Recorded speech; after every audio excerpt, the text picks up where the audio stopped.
Hi, everyone, and thank you for joining us for this sixth and final event of the Climate and Community Resilience Lessons from the Soils webinar series.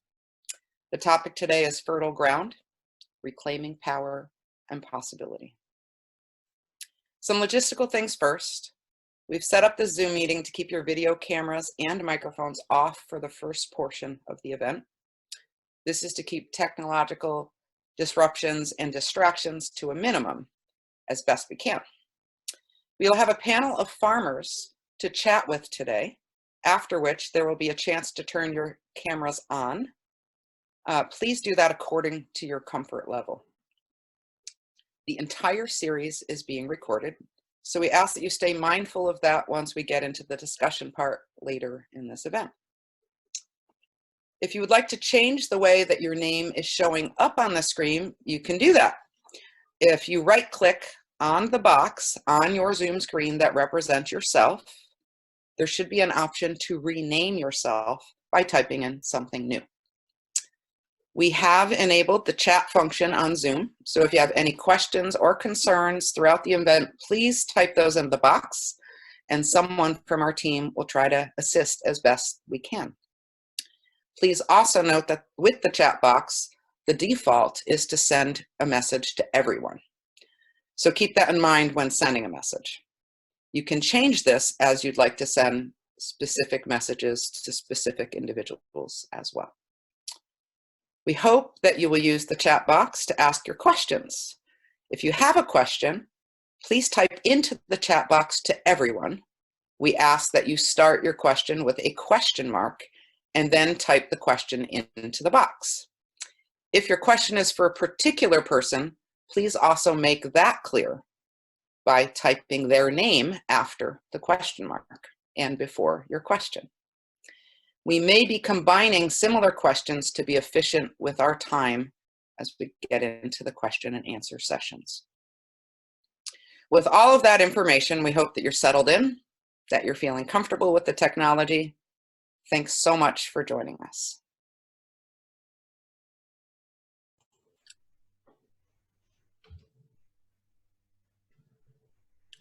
So to begin with, I will be reading a land acknowledgement provided to us by Donna and John Moody of the Winter Center for Indigenous Traditions.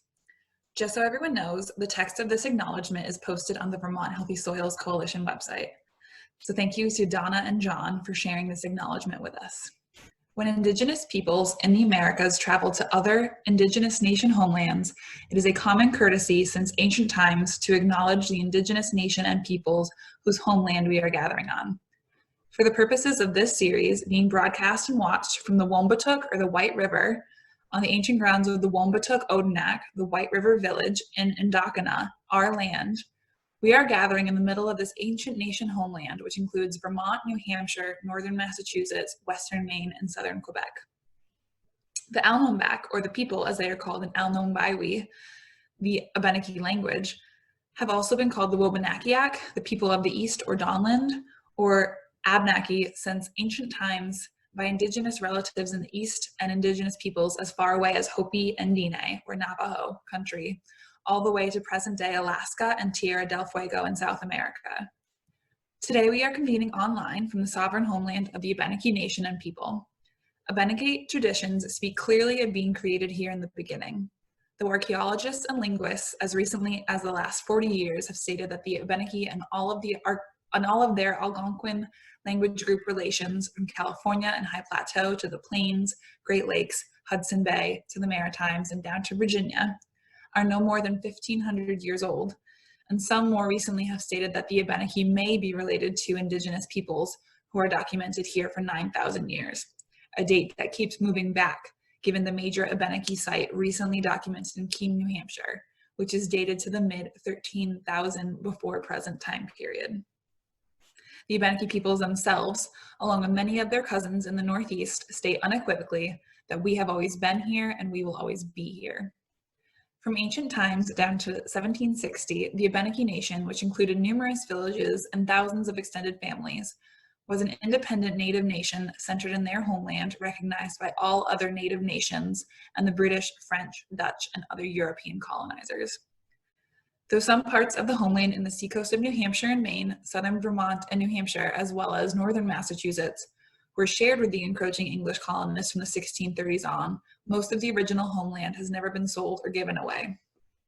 In the American Revolution, George Washington, the Marquis de Lafayette, Jacob Bailey, Timothy Bedell, Moses Hazen, and many others of the American resistance agreed with the Abenaki and their cousins, the Penobscot and the Passamaquoddy of Maine, that they would retain their villages and homeland in exchange for helping in the defense of the northern frontier against the British.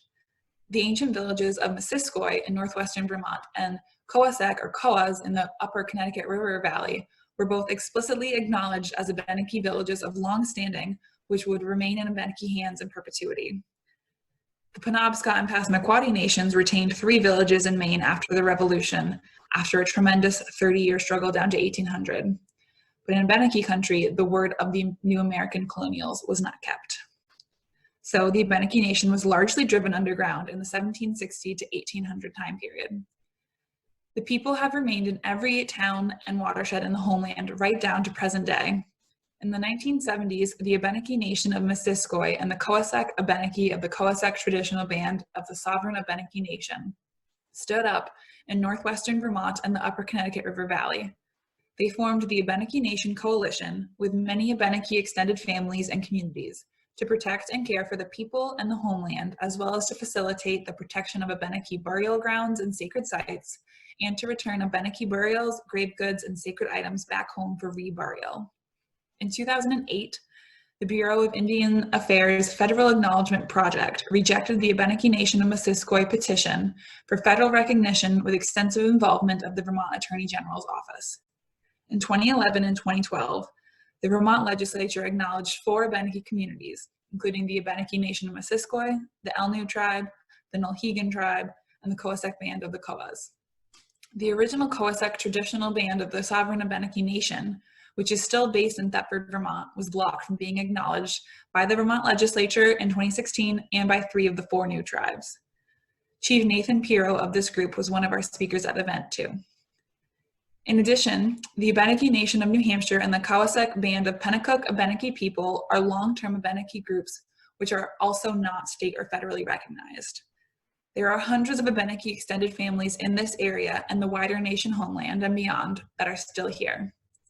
In Canada, there are 2 Abenaki Nation communities at Odanak and Wolanak, which are both federally recognized in Canada as First Nations. We want to acknowledge the ancient Abenaki nation and people.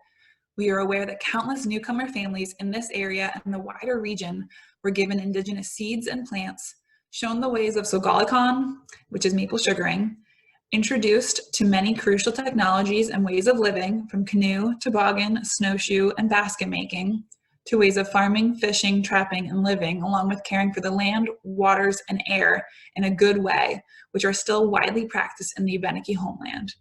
We hope that we will learn to better care for the land and waters here in partnership with the many Abenaki Nation peoples in a respectful way. Thank you again, Donna and John Moody, for this acknowledgement. And now back over to Kat.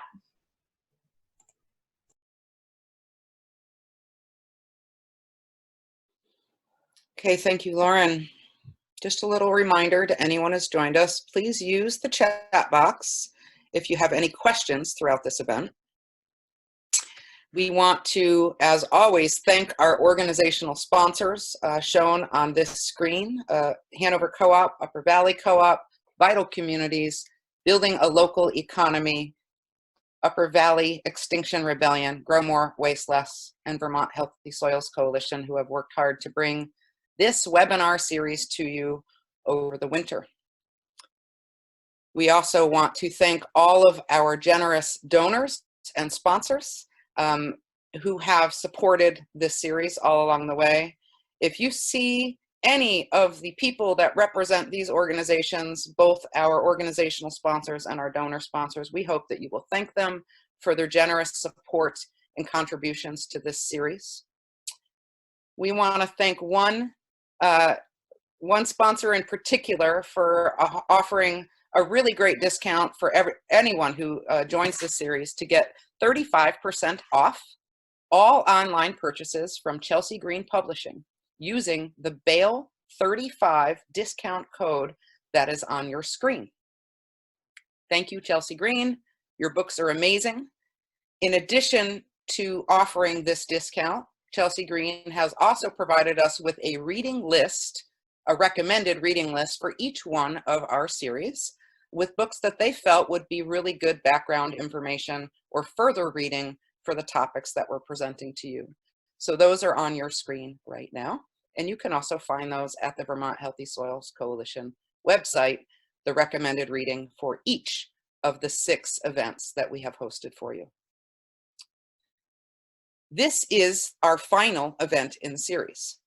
At this event, we are asking you to please make sure that you fill out your surveys so that you can enter the raffle to win one of 4 Chelsea Green books that they have provided for us. We are going to give you 1 week from today to complete the survey on Sunday, May 24th.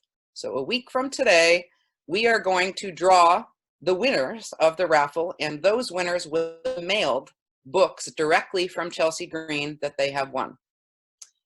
So please make sure to fill out surveys for all of the webinars that you have joined.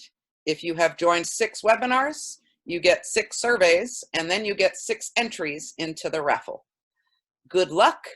We hope that you win. We'll be in touch with you if you do win. And if you don't win, know that you still get the 35% discount for all online orders from Chelsea Green Publishing using the BAIL 35 discount code. And please make sure to thank Chelsea Green for their incredible support of this series.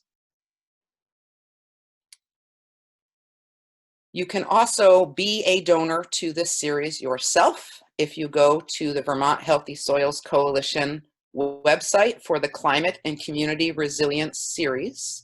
You will find a green donate button right by all of our sponsor logos, as is shown to you on the screen here next to the red arrow. We want to thank everyone who has clicked on this button to support this series, and it's not too late to do that now. So if you're finding this series to be helpful to you and you're getting value from it and you have the means to support us, please consider doing that. Thank you so much. The context of this series seeks to explore the idea that what's good for the soil is good for our communities. By this we mean that healthy, vibrant, biodiverse, functioning landscapes teach and remind us as humans how to connect, collaborate, and appreciate the value of every aspect of our living world. We have been highlighting the soil health principles throughout this series, and also my own soil health principles. And we've been encouraging you throughout the series to create your own soil health principles to get us through every day, and especially in these trying times. These slides are available to you through all of the webinars. The soil health principles are available on our website, and the soil health principles are available all over the place, but also on our website. So to learn more about those, please check out our website to find out where those come from and what they mean, and watch all of our webinars so that you can get a better understanding of how we think those can fold into our present and our future.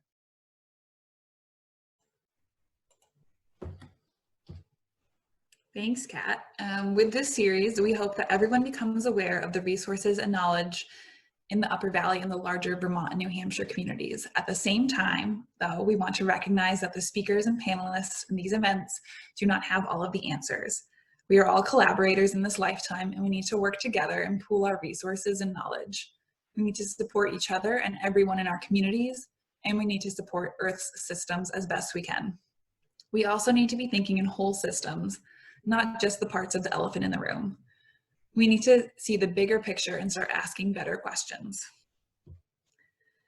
We, as the organizers of this series called Climate and Community Resilience, Lessons from the Soil, came together because that is what we wanted to bring to our communities. We wanted to make sure that everyone understands the interconnectedness of our world and its systems so that we can make better choices. This means understanding how soil and climate and resilience are related to the military and medical industrial complexes, to land and resource access for all, and to the way that colonization, white supremacy, and patriarchal systems harm everyone and everything, while recognizing that they harm some much more than others, from certain human communities to soil microbes to natural wetlands and beyond. We want us all to recognize that the systems currently in place have led to these crises, and that we cannot use those same systems to move forward. We want to push comfort zones because what is convenient for some is detrimental to others. We all need to shift our thinking about the path forward because it isn't as easy as just learning how to grow your own food in your own garden, in your front yard, though that may be part of it. It isn't that simple though, because not everyone has access to land to have a front yard where they can install a garden large enough to feed their family. Not everyone has access to the time, resources required to grow their own food. Not everyone has access to food that is culturally and physically appropriate, and not everyone has the opportunity to even think about these ideas. It is a privilege and a great responsibility that should not be taken lightly. Yes, we can all do something, and none of us are powerless, but we need to move forward as whole communities together. Without first addressing these fatal flaws in our systems, we cannot begin to hope to build a regenerative culture or future in which the Earth's systems can re-equilibrate and climate changes can be slowed, extinctions can be replaced with new species and adaptations, and some form of peace and sustainability can be implemented. We need to work towards justice in our communities and beyond first, because that is where real resilience begins, with diversity of opinion, skill, lived experience, background, and need.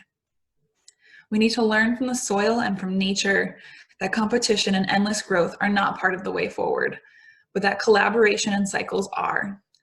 We need to recognize the wrongs perpetrated on the soil, that of the wrongs done to microbes in industrial agricultural fields, but also to our human siblings who have been systematically and forcibly removed from access to those fields to feed their communities. For these reasons, we wanted this series to focus on justice. We recognize that oftentimes we have made mistakes, and we are doing our best to learn from them.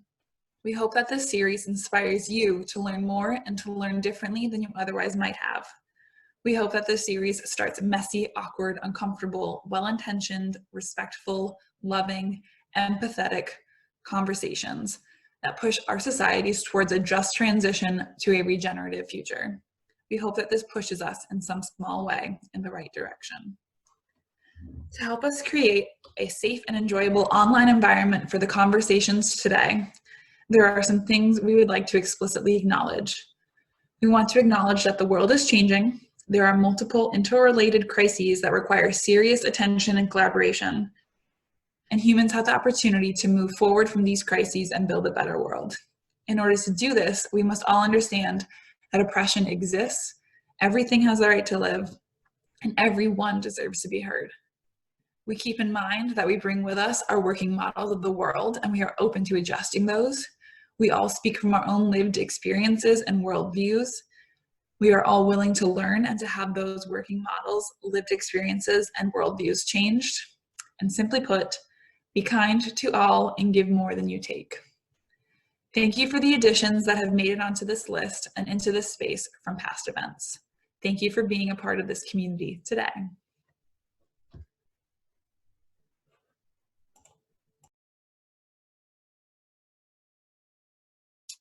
Before we get into our panelist discussion, we like to start off all of our events with the flour and bread experiment, which is a video that you're about to see. This was designed by Megan Wilson and Dee Dee Pershouse, and you can find all of it in Dee Dee's Understanding Soil Health and Watershed Function teaching manual. The link is in the chat. Enjoy the video. We're looking at two landscapes here. On the red plate, this is a degraded landscape. It's flour as a stand-in for a degraded landscape, which is dirt, sand, silt, and clay, broken up rocks. On the green plate is bread, and it's a stand-in for a healthy landscape. It's sand, silt, clay, and biology. Super important. Let's see what happens when we rain on these landscapes. Pouring water into a rain cloud, of course. And the rain cloud is causing erosion. The rain is causing erosion. We see some runoff. There appears to be flooding. The color of that water indicates that the soil itself, or the landscape, is now a part of the water system. We have dry places all over the landscape, but yet there's flooding. This seems to be flooding and drought at the same time. If we were a plant in this landscape and there was a drought and places did not get water, it would be dry at the bottom. So let's see. We find a totally dry plate on the bottom. So if we're a plant in this landscape, our roots would not have just gotten a drink. We would be thirsty. Flooding, drought in the same place, poor water quality. If you were farming or gardening in this landscape or adding any type of household chemicals to this landscape, those would now be in the waterway. Let's see what happens when we rain on a healthy landscape, on the bread.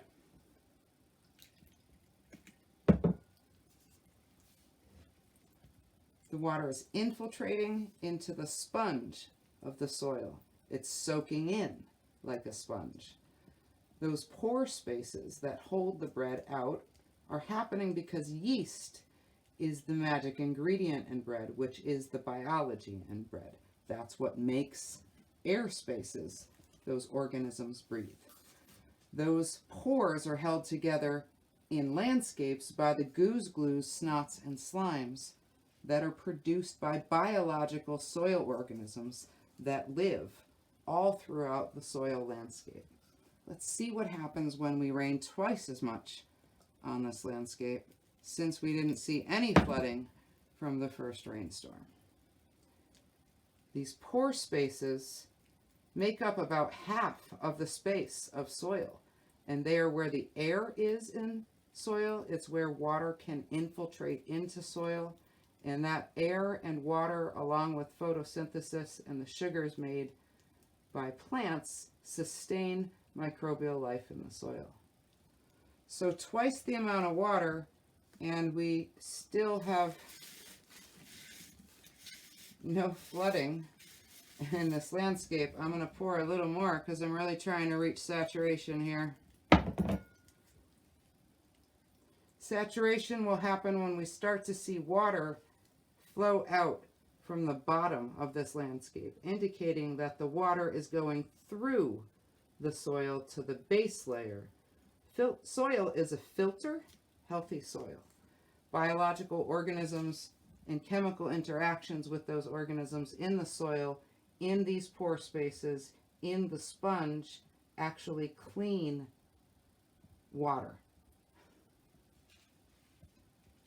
If you had to live in these landscapes, would you choose the flour or the bread if you were a farmer? If you were growing plants of any kind, you would likely choose the bread. The bread is wet all the way through. We have full saturation.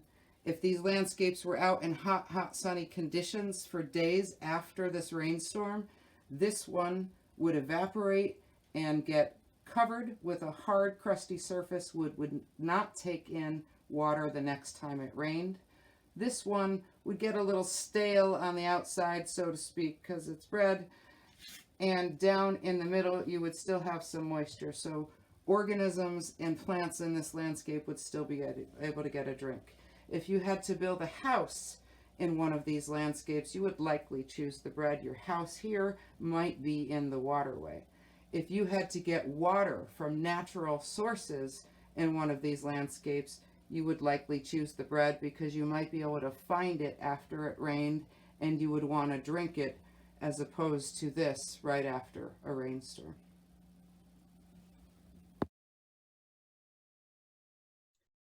Hi everybody, we're now live, and thank you so much for sitting through our opening. We feel like it's a really important piece of the context for all of our events, and welcome to our last event in the series, Climate and Community Resilience Lesson from the Soil. We're so excited to be here with you on this really beautiful day with a bunch of farmers who, you know, most likely would rather be outside right now. So thanks a lot, everybody, for being here. And I'm going to give a brief introduction to our 4 panelists for today. We have with us Chuck Wooster from Sunrise Farm. Chuck and his wife purchased Sunrise Farm back in 1999. In addition to farming, Chuck has maintained a variety of other interests, including freelancer for the Valley News in Lebanon, New Hampshire, and advisor to Vital Communities Valley Food and Farm. Thanks so much, Chuck, for being here, and I encourage everyone to check out Sunrise Farm. Link should be in the chat shortly, and also you can check out the Vermont Healthy Soils Coalition website for deeper bios on all of our panelists. So thanks, Chuck, for being here. We also have with us Marita Canedo. Marita, I hope that you'll correct me on my terrible Spanish, and I'm trying to learn, and I hope that you'll help me to do that. Marita is here working with Migrant Justice. Marita does a lot of amazing work in the world, and she works with Migrant Justice to build the voice, capacity, and power of the farm worker community to engage community partners to organize for economic justice and rights. Thank you, Marita, so much for being here today.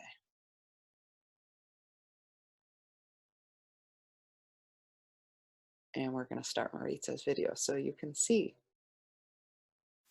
Marita, thanks for being here. Our 3rd panelist is Nico Horster. Nico performs the daily management of Broadacres Farm, Shire Beef in Vermont, Vermont. Nico's been involved in countless initiatives in the Upper Valley over the past decades, including, but not limited to, various nonprofits, organizations, construction companies, and intellectual and community building pursuits. Nico is one of my neighbors, and I'm so glad to have you here, Nico. Thanks. And our 4th panelist for today is Madi Whaley. Madi moved to the Upper Valley in the spring of 2019, where they worked as a farmhand at Cedar Circle Farm. They now work for Permaculture Solutions, LLC, a business centered around permaculture designs, installation, and education.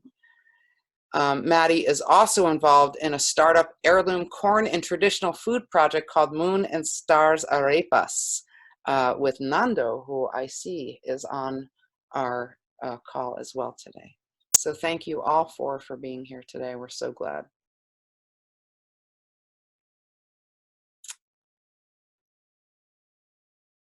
And we would like to now, I gave you each a short introduction, and I just want to let everyone know you can find out more about these folks on the websites put in the chat and also on Vermont Healthy Soils Coalition website. But we'd like to now go to each of our panelists in order to give them a chance to further introduce themselves. So first we're going to go to Chuck Wooster. Okay, hi Kat. Everybody hear me all right? Great. Okay, great. Yes, Kat said I own and run Sunrise Farm, or more technically Sunrise Organic Farm LLC. And we have 2 properties in White River Junction south of the village, down towards Heartland.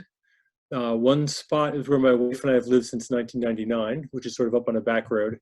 And the second site is a property on Route 5 that we acquired about 5 years ago to expand the farm and to increase the production. Our main business is retail organic vegetables that we sell exclusively through an on-farm CSA pickup. So this year we have 350 families who are members of the farm, and we opened a couple weeks ago. So we've had people come into the farm now twice a week or once a week for 2 weeks to pick up what we've got. We have, we grow on a surprisingly small number of acres. Only about 5 or 6 acres are actually in vegetable cultivation. But we have 8 high tunnels, unheated high tunnels. So most of what we're harvesting right now is coming from those high tunnels for the early days of the CSA. but we will ultimately grow some 60 or 80 varieties of vegetables for the customers. And the season runs from the first week of May through the last week of October. We also try to work with other local farms to sell things that we don't grow. In addition to vegetables, we produce grass-fed lamb, pastured chicken, pastured eggs, maple syrup, and a little bit of honey. But we work with a bunch of other producers, including Niko, actually, who has been supplying us with some of his fantastic grass-fed beef that we can provide to our customers. So we try to be a little bit of a central hub as well for others.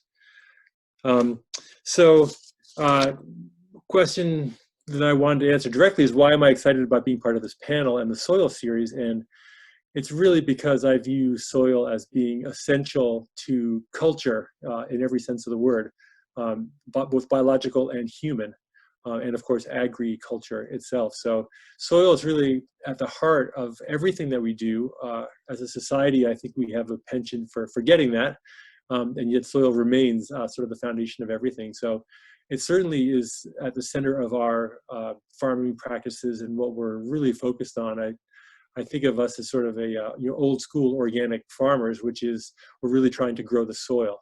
And if we have some stuff to sell on the side to finance that endeavor, then so much the better. But the goal really is to create the best possible soil that we can. So that's a little bit of some of the details of what I'm up to and Sunrise Farm. Thank you so much, Chuck. And we're really excited to get into the questions. And I hope that all of you listeners will be typing your questions into the chat along the way for these folks as you know them, and also as they're speaking and questions develop. Next, we have Marita. Marita, will you introduce yourself a little more than I did? Yes, thank you, Kat. I hope you hear me well. My name is Marita Canedo. I'm originally from Bolivia, and I'm part of Migrant Justice team. Migrant Justice is a grassroots organization of dairy farm workers in Vermont. And as Kat said, we build the voice, the capacity and power of the farm worker community, and engage in community partners to organize for economic justice and human rights. So basically, we get together and share our experiences as immigrants and farm workers. And so far, the organization has been leading for 10 years. Farm workers have organized around human rights, starting from the access to mobility. So as you know, there is access to driver's license to everybody in Vermont, regardless of your immigration status. We also have created a policy that puts a wall between the police and immigration enforcement. So police cannot act as immigration enforcement agents. However, we see that this has some flaws and people are still arrested and still surveilled and persecuted. And now the main thing that Migrant Justice is doing is working on labor and housing issues. So migrant workers had created a program that is called the Mobility Program that I will talk more in detail later, and basically brings economic justice and creates a new system, because the system has failed the immigrant community. And this system really brings standards, enforcement mechanisms, money to pay for it as a support for farmers and also directly to the workers, in a way that creates that companies that are profiting from the farmers and the soil and the work are really having to pay better and pay more for the products that they are getting. So far with COVID, it's been interesting because right now we're called essential workers. And so we're focusing really into that this crisis has been always for us. And it's really exciting for me to be part of this series right now, because a lot of people are not here, starting from the language access. And I'm honored to be the voice for my community and really bring and share with you the exciting things that people are doing and how we can connect human rights and immigrant rights with climate justice and all these things that we're learning on this series. So thank you very much. Thank you so much, Marita. I'm really glad you're here. It's great to see your face. Our third guest is Nico Horster. Nico, do you want to give a go? Sure. Hi everyone. Yeah, the weather is a challenge, but we got some gardening done this morning. So what we focus on Shire Beef, we steward about overall about 300 acres of pasture land. But half of it is ours. We own it, or we steward it in our ownership, and the other ones are lease parcels in our neighborhood, about 20 minutes drive away from us. And we focus on using cattle as a tool to rebuild soil fertility through enhancing the soil biology. We also use compost tea spraying, direct manure application. We have a barnyard with wood chips, so we increase the fungal components of the manure that we bring out after seasoning it, or you know, in terms of the wood chips that we haul out of the barnyard directly onto the fields. I'm also trained in permaculture design, and so we've incorporated a bunch of permaculture features, design features into our landscape to enhance certain features like calm down drying effects of wind by planting trees in our pastures, to the chagrin of our neighbors. Why would you ruin a perfectly good hayfield? And creating savanna landscape in our pastures to create food and shelter for animals and wildlife in our biosystem. We've participated in a bunch of different experimental trials or features. One was the bubbling project. We set aside a field to not be grazed, and have since come up with a sort of a hybrid design, which we're working on getting funding for an implementation where we can use controlled access grazing to have the bubbling population at the same time as getting some utilization of the grass when it is in its most nutritious state. The most recent project we're working on is in conjunction with UVM and Dartmouth Soil Labs. Is a deep carbon sequestration program experiment by seeding some of our fields with intermediate wheatgrass, also known as kernza, a project that the Land Institute in Salina, Kansas, West Jackson has been improving intermediate wheatgrass over the last 20 years to become a perennial wheat, which would be good for grain harvest and without having to be annually planted. Wheatgrass also has much deeper roots than the indigenous grasses in this area. And we're hoping to see better soils carbon stabilization rates than we currently are seeing in a climate where we have relatively high rainfall rates, which tend to limit the availability of liquid carbon getting transformed into more stable glomalin or stable forms of carbon. And that is a 3-year project that's starting this summer. We have 60. Yeah, I think that's probably enough for now. I'm really excited to get into the Q&A coming right up next. Thank you so much. I'm so glad you're here, Niko, especially on, gosh, this incredible day. Yes. And now we have Madi, Whaley. Madi, would you like to introduce yourself a little further? Hi, my name's Madi. I like they and she pronouns, for those of you who don't know me. And as Kat expressed earlier, moved here to the Upper Valley last spring, and I was working on Cedar Circle Farm. I was really focused on transitioning the farm to regenerative agriculture. So have a little bit of experience working on a farm that's trying to incorporate soil health principles, and still learning a lot. I'm learning more now working with Karen Gainey, who some of you may know in the community, at Permaculture Solutions, which is focused on permaculture installations, design, and education around the area, as well as working with Nando Hamarillo, who, yes, is on the call and has a great startup project called Moonstars Arepas, which is really focused on producing traditional foods, primarily flint corn of the native Abenaki varieties, and growing in regenerative Three Sisters techniques to provide food that is healthy and culturally specific and culturally relevant to folks in this area, especially Colombian folks. And we're actually going to be planting a little bit with Niko tomorrow, which is very exciting. So shout out, thanks Niko.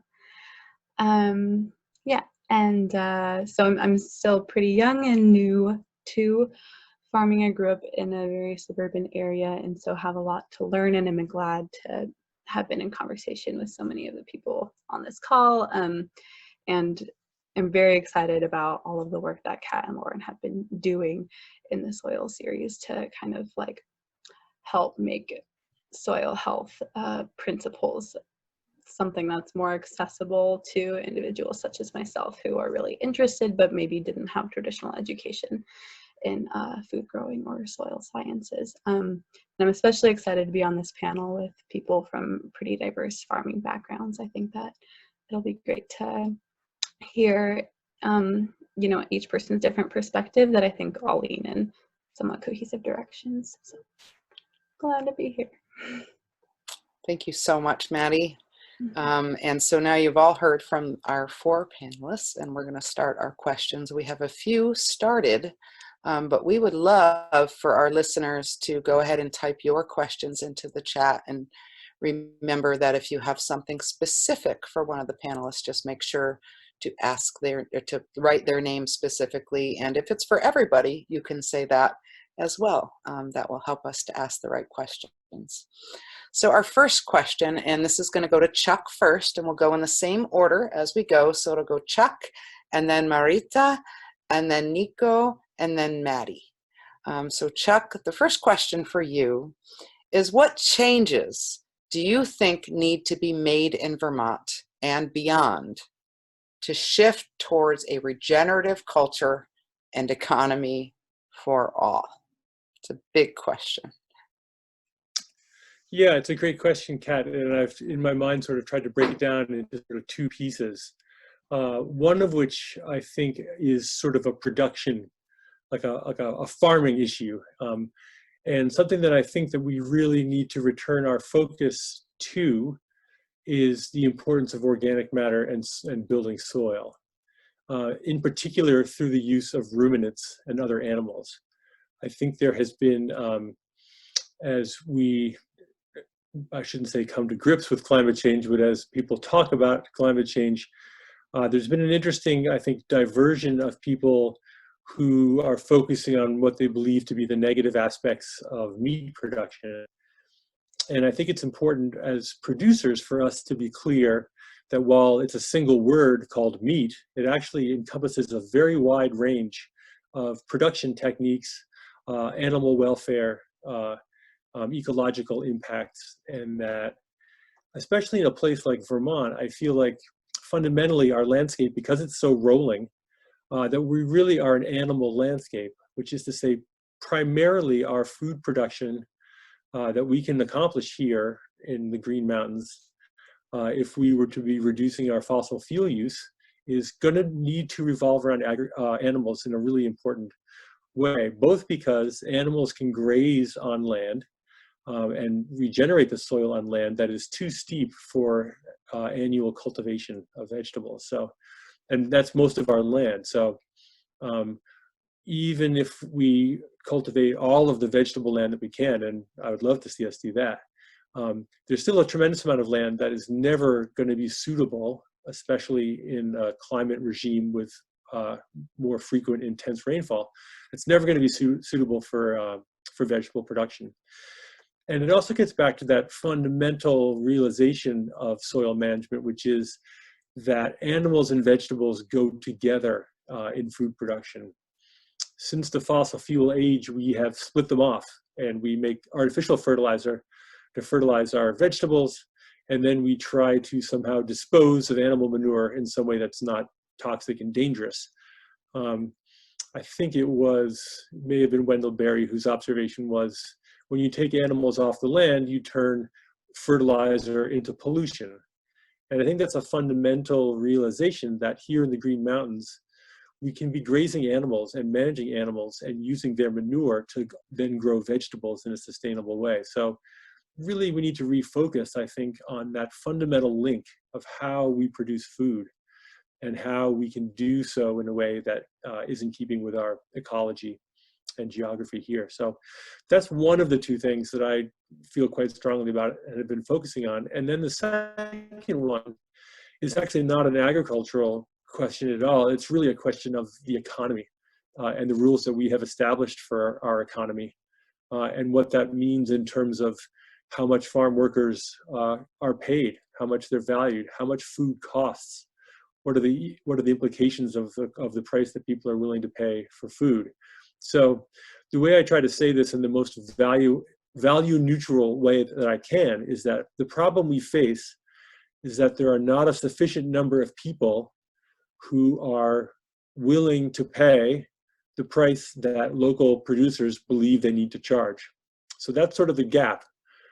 We have this situation where kind of the average person on the street, if you ask them about local food, if they know much about it or eat much about it, one of the things that they're going to say about it, one of the adjectives they're going to use is that it's expensive, because they can typically find less expensive calories in terms of the dollars in their wallet by not eating local food. Meanwhile, if you look at the people who are actually working in agriculture in Vermont, by and large, people are very low, are very poorly compensated, often from the farm owners right down to everybody who's working in the fields, working with the animals. So we really have this fundamental problem on both sides of the ledger, which is that people can't afford the food that we grow, and we can't afford to grow the food either. And that's really an economic question. It's a question of how we have our societal values and the things that we and where we place value in this society. But until we can figure that out, then it's a real setback. I think it's a real roadblock. I think the real obstacle towards more local food, more caring for our soils, is that we need more people eating the food from here. And so in order to do that, we have to figure out the economics of how to make that possible. It's not really a production problem, it's an economic problem. Thank you, Chuck. Really great thoughts there. We're going to go to Marita. And again, the question, Marita, is, what changes do you think need to be made in Vermont and beyond to shift towards a regenerative culture and economy for all? Can I start by saying revolution? Well, the thing is like how I see it, and I think Chuck, you touched on a very important point. I'm going to be the voice telling everybody, don't forget the human factor. We cannot keep trying to change the soil and the prices and the climate and how our animals are treated and how we treat our food without thinking the people that are there. And just you said about farm workers not being paid well, and that's a reality, and that's, I think, something that our members had analyzed for years. How can we change that economy? Just follow the money and what it is. But it's not only about redistribution of money. It's really bringing justice, because we see big corporations that have the resources, and not only in money, but in people that can bring programs, that can create things just to brand themselves. However, they are not connecting the dots in the whole supply chain, right?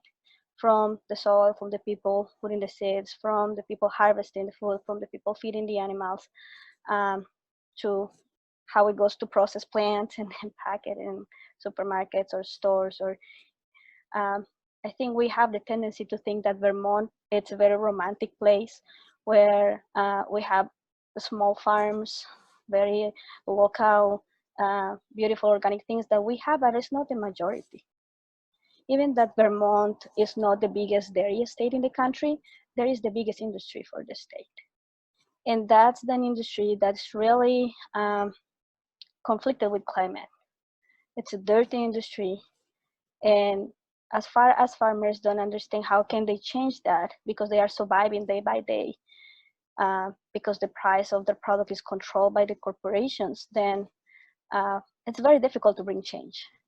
So I think we can fight on the legislation as we're doing, to bring new laws and change things and ask the government to do things. But at the end of the day, we have to take the power and we have to bring these solutions and have the analysis and have this education about what is the system that is really oppressing us and how we have the responsibility to change it, addressing the people that are not taken into account. So I just want to share that, our community, with all the limitations that we have with language, with mobility, with food and all this, people are working in the dairy farms and then going to the supermarket to buy the same milk that they might produce, but it's still not protected with anything. I just want to say, with all those limitations, we are doing an analysis, an economic analysis, a climate analysis of how things can change. And it's always like empowering ourselves and taking back this power and making responsible the people that supposedly should be taking care of our communities, and they are not. So that's what we want to share for now. Thank you. Thank you, Marita. Really, really great provocative thoughts there. Very important. And next we're going to go to Niko. And that question again, just fresh for you, is what changes do you think need to be made in Vermont and beyond to shift towards a regenerative culture and economy for all? Well, I mean, I think Chuck and Marita have both touched on very important parts there already. I think the tricky part is how do we change a system while we're so embedded in a system? And I'm talking about capitalism here. As long as we as agricultural pursuants, operate within the limits of capitalism, there's really no chance for regenerative agriculture to happen, period. Why? Because capitalism does not value any resources until they become an economic commodity. So soil, water, trees, plants, they have zero value in our economy based on capitalism until they're exploited and turned into something that can be consumed. And so the value in regenerative agriculture is stabilizing a system to its natural state of equilibrium through biology and management practices. And we can't do that in a system that rewards us only when we exploit the system. And so we're competing against a whole host of other players in this market. And this is a global issue at this point because our economy has become global, that don't play by the same rules. So even if we in Vermont decided to have a regenerative agriculture, it makes a diddly squat of a difference. And I mean, it makes a difference, sure, because we have our local systems more stabilized. We don't have flooding. We don't have, the negative effects of even, minor issues like, taking too much hay off or injecting too much manure, which in comparison to the large exploitative agriculture that we see in other landscapes like the Central Valley in California or the Midwest corn production and so forth, are relatively small. And what has been surprising in this shift of our business, which used to be about 90% wholesale before this pandemic happened, is that there is a tremendous support from local consumers for agriculture, and I think Chuck echoed that as well. And Cedar Circle, for sure, I know is seeing the same increase in other CSAs. And it's not just people who used to be our customers. It's really pretty much across the board. So I'm challenging Chuck a little bit, sort of on the economic picture that he painted here, that it is a there's an economic question here, and I think it is in part an efficiency and scale question. So when we see local producers saying they need to get a certain amount of price, it's also that we live in communities that are relatively not dense, and that we have therefore much harder access to consumers. Our cost bases are high and our production areas are small, and so it's not just economic challenges. This is environmental challenges or scale challenges based on our landscapes around us. And the economic challenges, of course, come again from capitalism. That's, minimum wage. There's a lot of poverty in Vermont. The jobs aren't paid well overall. There's and the sort of general situation that in the US we're accustomed to spending about half of what's other industrialized nations spend on food on average in percentage of our income, and worldwide we're, as percentage of our income, one of the nations that spends the least on food. So part of it is also prioritizing our goals. What do you want in life? And that's partially an education thing, and our society has is based on all out consumerism. So Walmart becomes before your local steak, comes before your local steak, and for a lot of people, and the wanting the gadget X and so forth. It's interesting that there seems to be a little bit of a shift here where people are saying, oh, I really appreciate to have the time to cook and do this, and appreciate the food, and it's great. I am very leery that this will continue once this pandemic plays itself out and things go back to normal. Right, the normal. Yeah. I have my hopes about what normal will be. Yes. Thank you so much, Niko and Madi. We'd love to hear from you. And I'll repeat that question again for you as well.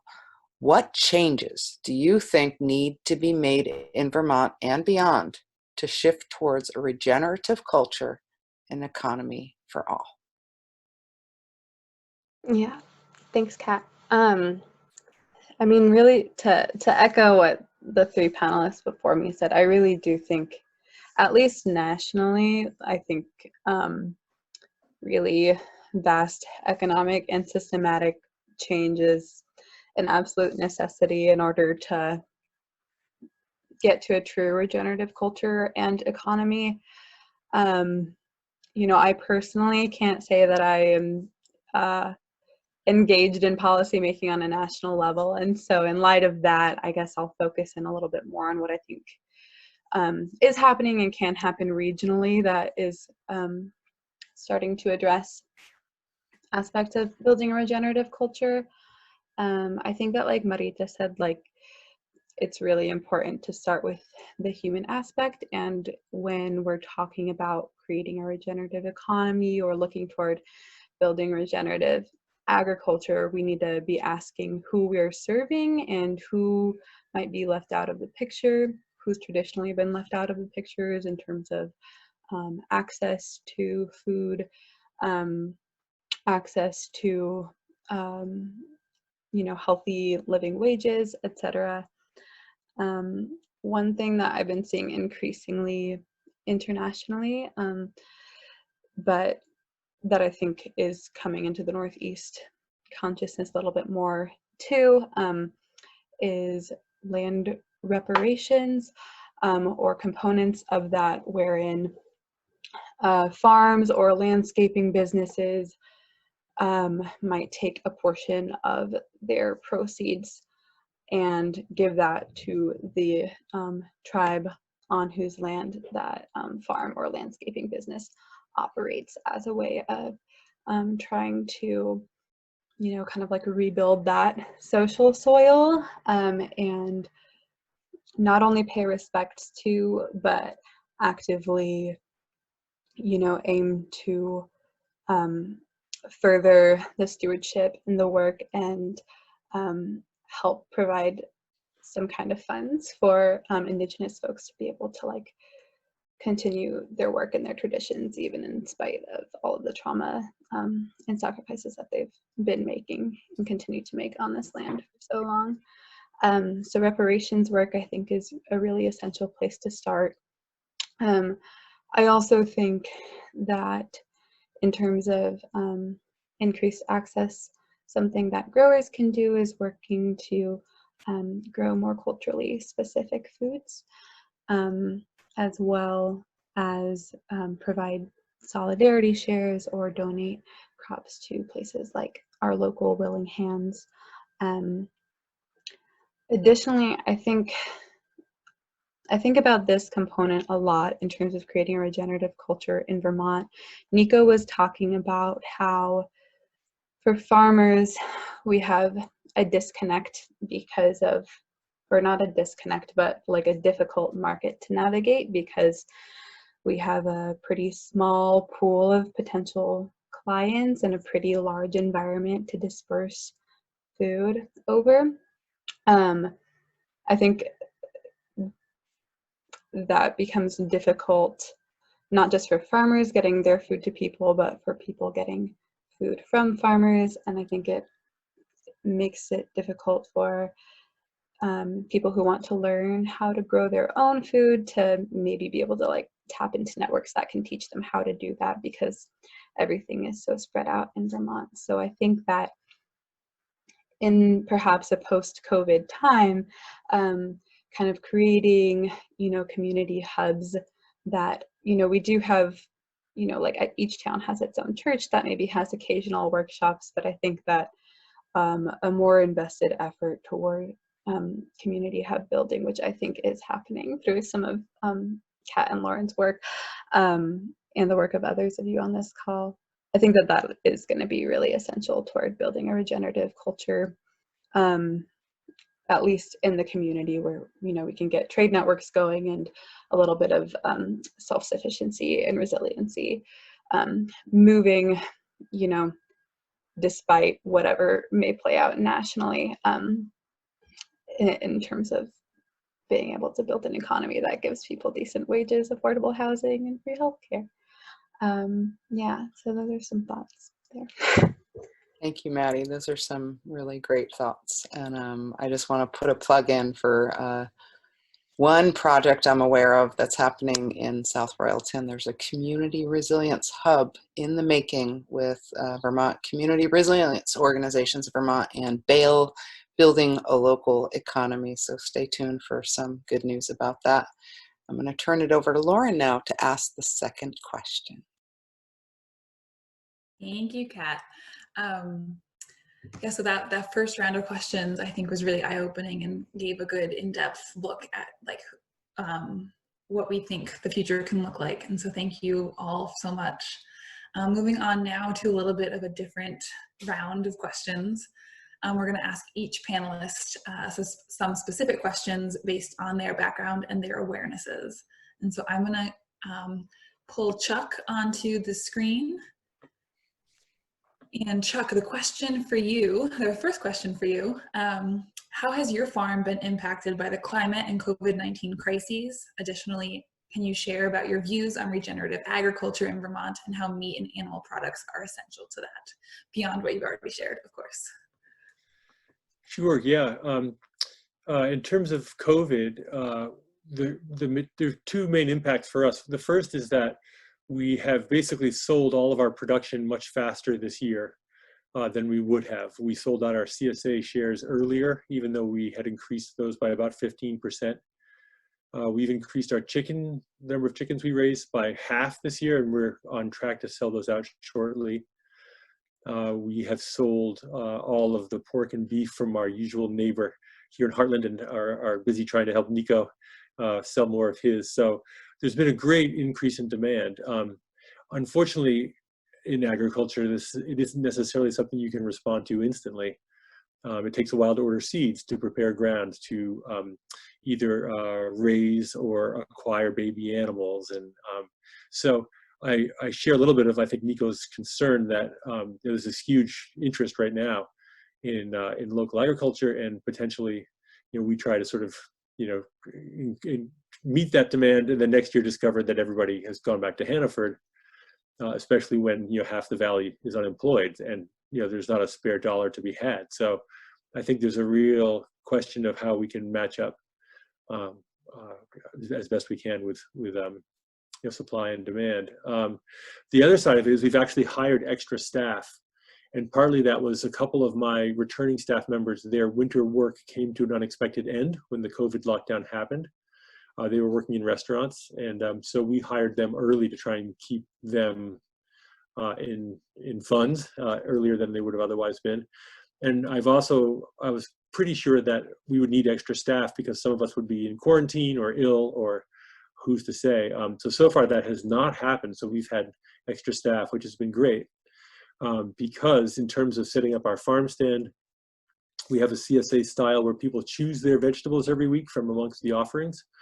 We were very eager to continue that and to not, go to sort of a fixed box for people. And so we've been able to change the setup of our farm stand, which is in an old barn, which is very fortunate because we had a lot of space that we could use to maintain social distancing and other things while people grab their veggies. So the real change for us from COVID so far has been trying to figure out the retail piece of this, of how to get our food to our neighbors in a way that's safe for us and for them. So that's the big part of COVID. In terms of the climate, the main issue we've seen is that the rainfall is more intense. So that further gets us into that idea of, can we really be growing vegetables? And in that I include, feed corn in that too. Can we be really growing this, these calories on steep slopes when the rainfall is that much more intense? And I love in the opening here, the look at bread and water beams over the bread, which is fantastic. And then you start tipping that bread on its side, and the equation starts to change too when you just get runoff in that way. So I'll just toss one more idea out there before I move on, which is in response, I think, to a couple of questions from Henry and maybe a comment from Nico. This economic question. One thing I think that is easily lost is that if we could have a real and substantial cost on carbon, that would make an enormous difference to all of these issues that we have talked about. Fossil fuel is at the center of industrial agriculture, is at the center of the degradation of our landscape, is at the center of why food is so cheap. It's at the center of why Vermont is less competitive than other states, competitive in sort of the current marketplace that we exist under. The basic equation I like to keep in mind is that on the one hand, you have economy of scale, which is to say it makes sense for people to get bigger because then you achieve efficiencies and you can lower your production costs. And what has always balanced that has been the cost of transportation. At some point, it doesn't make sense to have one huge farm, 1,000 miles away if it's expensive to move the food back to the people who need it. But we as a country, as a culture, and as a civilization, we subsidize transportation enormously. Partly, you can think of it at the local level. We build our roads and stuff and we pay for them with tax dollars. We don't charge people to use them. We essentially subsidize the local network. We do it all the way up the chain. We subsidize airlines, airports, shipping, railroads, highways, all the way up and down the line. And so if you could, in fact, have that transportation bear a real cost with it, then you would see an incredible, I think, renaissance of regenerative agriculture, because suddenly, not only would the ecology say we should be raising food in this wonderful way, but the market would be saying the same thing. So, how far we go down towards the road to revolution, I'm not sure, but that's the road through. Like, we've got to change the economic model at all levels. Couldn't agree more, Chuck. And in an ideal world, I guess here's the second question for you too, based on this idea that people do have all this free time right now and are trying to grow their own food at home with whatever rate of success they'll find. I guess how can your community support you now and in the future? And if people do start growing their own food at home, how can they do it in such a way that your farm is still able to succeed, which would be a great challenge. Yeah. No, I think getting back to that, what I said a moment ago, the way that the community could really support all of us local growers is by being steady, by being here today and here tomorrow, so that we can also be steady. I think that's incredibly important. And your idea of people growing their own food is great. And occasionally in the CSA barn, one of my members will say to me, sometimes sheepishly, like, "Oh, I planted some of my own tomatoes," and I think that is absolutely fantastic for a number of reasons. One is because people often will plant the thing that they love, that they can't get enough of. So that's fantastic, right? You have your CSA, which gives you sort of this breadth of vegetables, and you have your hand in to grow like a ton of basil and tomatoes or whatever it is that you love. So I think those are very complementary, and people growing their own food, among other things, it gets them in connection to soil, it gets them back into connection to what that whole cycle means, and I think it increases their appreciation for local food in all of its forms, right? I mean, if you're growing your own garden and you're tasting your own lettuce and you taste how sweet it is and how wonderful it is, then you're going to insist on that same lettuce when you're out in the marketplace too. So I really love this idea of people growing, more of their own food, and I think it's completely, it's very synergistic with the local farm movement as well. Wonderful. Thank you so much, Chuck. Really appreciate your time today. If anybody has any additional questions for Chuck, please put those into the chat and we will come to those in our third round of questions. So thank you again, Chuck. And now I'm going to move over to Marita, and we have some questions for you as well. Hey, Marita. So again, kind of building off what you talked about in your introduction and the first round of questions, I think you touched on it quite a bit actually, but would love to hear more about how the current COVID-19 and climate crises are affecting the migrant farm workers that you partner with at Migrant Justice. Sure. So farm workers are the leaders for Migrant Justice. We won't exist without them. And it's interesting when we ask people, what's going on. The first thing was fear. Fear of getting sick and not having access to healthcare. Fear that being sick and not being able to work. So if you lose your job, you also lose your housing situation because farms provide housing. And the more the time passes, people are still working the same shifts. People are still isolated more now. So the biggest thing that we see that is coming is a long-term consequence of COVID. So far, farms are already closing. Other farms are lowering the hours, and other farms are just reducing personnel. So people are really getting less money, losing their jobs, and adding to having to leave the state to look for jobs in other places, in other states, so traveling around, which brings another issue, when you're in a pandemic and you have to be isolated, people have to start driving. We just heard from some people driving from Vermont to California because it was the only choice that they have to find another job, and they are going to be driving. So that's interesting. So the food insecurity has been bigger in the case of, like I was saying, people didn't feel like they can go to the supermarkets. So we partner with some volunteers around the state to support that effort.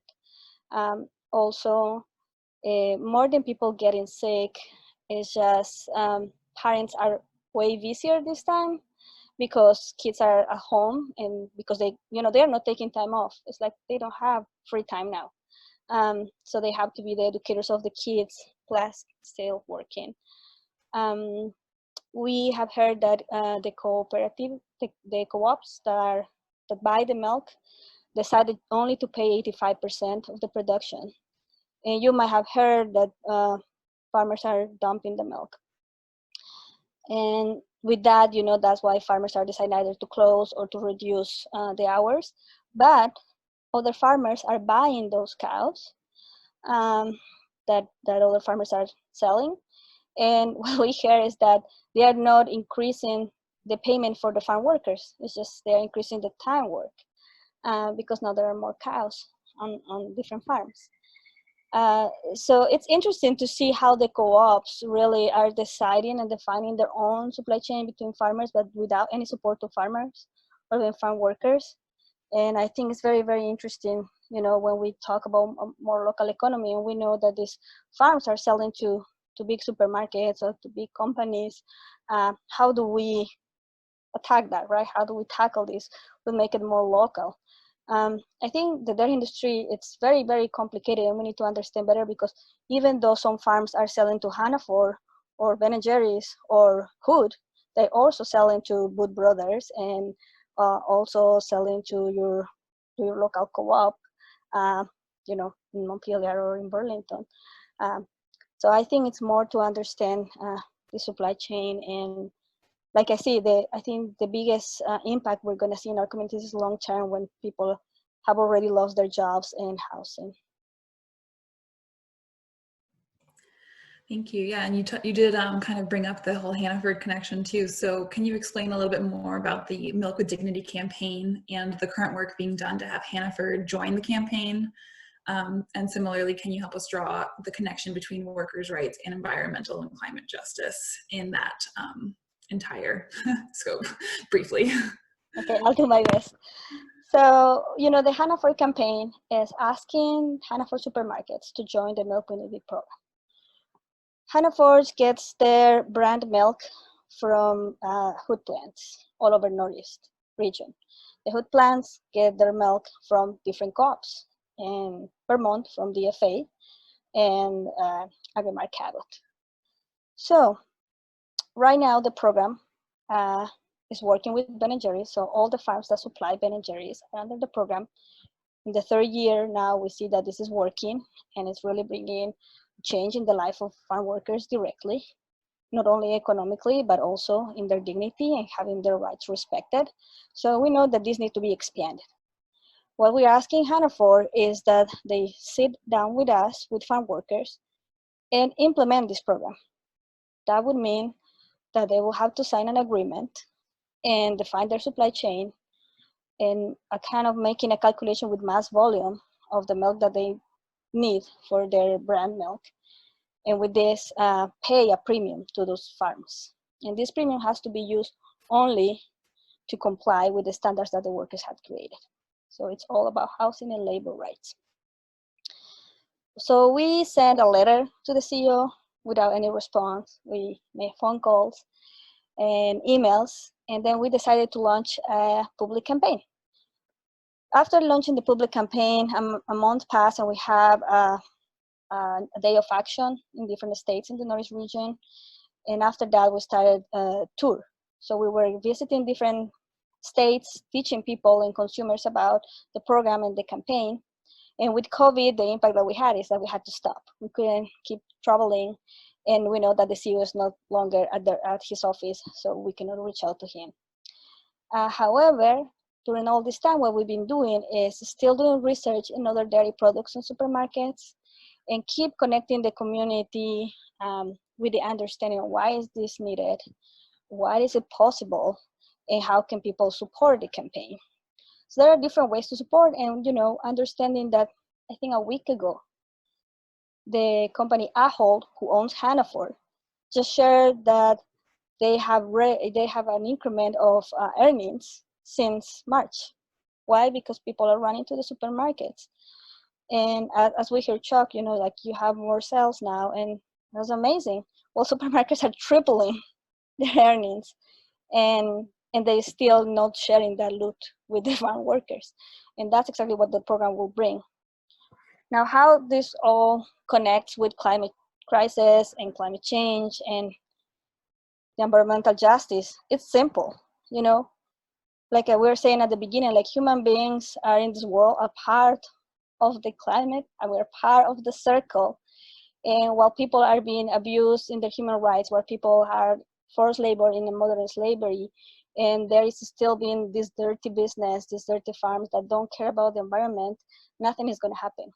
When you have the resources to improve the life on the dairies, then you can talk about, okay, let's do more grazing for the cows, let's do change of soils and these kind of things, and that we ask the farmers to do in dairy, but we don't give them any resources. And by doing that, they are abusing and putting more pressure to the workers. So to avoid that, we have to bring that human factor, and that's how it connects, because we cannot deny that there is a migrant population sustaining the industry. So we can talk a lot about beautiful things, but still that community is still here. Thank you so much, Marita. Really appreciate your thoughts on this and all the work that you and migrant justice teams do in our state and beyond, and the way you're changing the narrative nationally and internationally. So thank you. If anybody has any questions for Marita, please put those into the chat, and we'll ask those again in the third round of questions. Now I'm going to go to Niko and build on some of what you were talking about earlier, Niko. And a similar question as to what we asked Chuck for your first question. How has your farm been impacted by the climate and COVID-19 crises, and have you transitioned any of your agriculture or economic practices because of those crises? Yeah, so the impact has been stressful, but really positive in that a lot of people are interested in buying more local food. As I said earlier, we're maybe 85–90% wholesale, mostly Skinny Pancake, Worthy Burger, and a couple local co-ops. And now the wholesale market, most of the wholesale market has completely collapsed. The restaurants for sure, and I don't see them coming back anytime soon at the level that they were at. If they're coming back, it's going to be at a somewhat reduced level. Had a longish conversation yesterday with Kelton Smith over at Samurai Soul Food and Fairly. They're doing takeout foods. I brought him some beef, but the amount of work that all takeout orders create for a kitchen flow is insane. So nothing I had thought about, but it's interesting to hear. So the throughput is definitely limited by that. They're not a McDonald's. They're not set up that way. So we've switched to on-farm pickups. We have store hours. We also started reaching out to other CSAs. We have CSA share distribution with Route 5 Farm. We have in-store pickup with Sunrise and Cedar Circle Farm. So we're pretty well represented sort of in our local thing. In terms of the meat, we're actually at a point where we are experiencing supply shortages in our beef supply. We've tried to keep our prices pretty much the same. We mark up our wholesale prices from before COVID by a certain percentage for our retail customers, which puts us price-wise well below co-op prices. And at this point, probably on par with Hanover's, where the quality of the meat is certainly not the same, which I think we are seeing a lot of appreciation for, and people willing to come to the farm for that, and puts us again pricing wise in a level where we're not competing with our wholesale resellers directly. So I think that's all working out pretty well. It's been a shift. We had to switch to a new software program, a new ordering system, customer management, order management, logistics, subscribe to a specialized meat order system, just cost of doing business, but definitely learning curve. A lot more time on the computer than I like. Remind me what the second part. So the second part of that question was about the transition of your agriculture and economic practices. So I think you touched on that. Yes. Yeah, in terms of going forward, I think we are, so before this pandemic started, we were thinking of transitioning into a more diversified agriculture and inviting other people to come use our land, like Nando and with his arepa and corn growing initiative and ideas. And we would like to have more of those kind of collaborations or land usages. We were sort of at a point where we have built up soil quality sufficiently to reduce our cow numbers and use them more targeted. Also, the labor of farming other people's land in other locations, but via lease, is not something that we thought was attractive long term. Of course, now all bets are off. But the biggest problem is that our planning and production cycle is 2 years, and so calf that's born now is ready for slaughter in 2 years, and it's really hard to react quickly and have all of this produced on the farm. So there's definitely going to be changes. What exactly they might be is unclear. I do see that there's an opportunity. There's a big void in winter vegetable production in our area.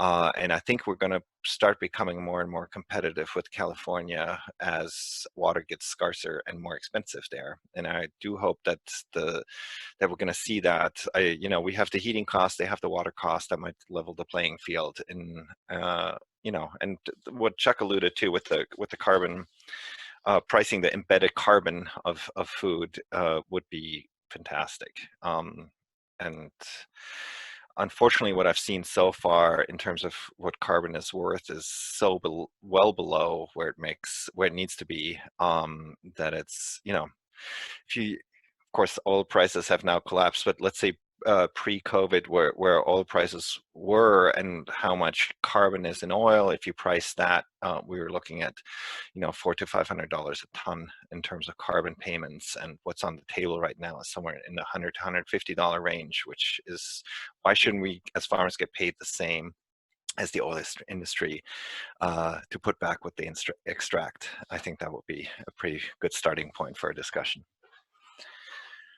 Yeah, definitely a great starting point for discussion. I thought the comment you made about the water crisis in California is interesting to think about as Vermonters, and that it's not necessarily our climate changing, but the climate in other places changing, which impacts indirectly our markets. Definitely something I hadn't thought about. So thank you for thinking about that and sharing that with us.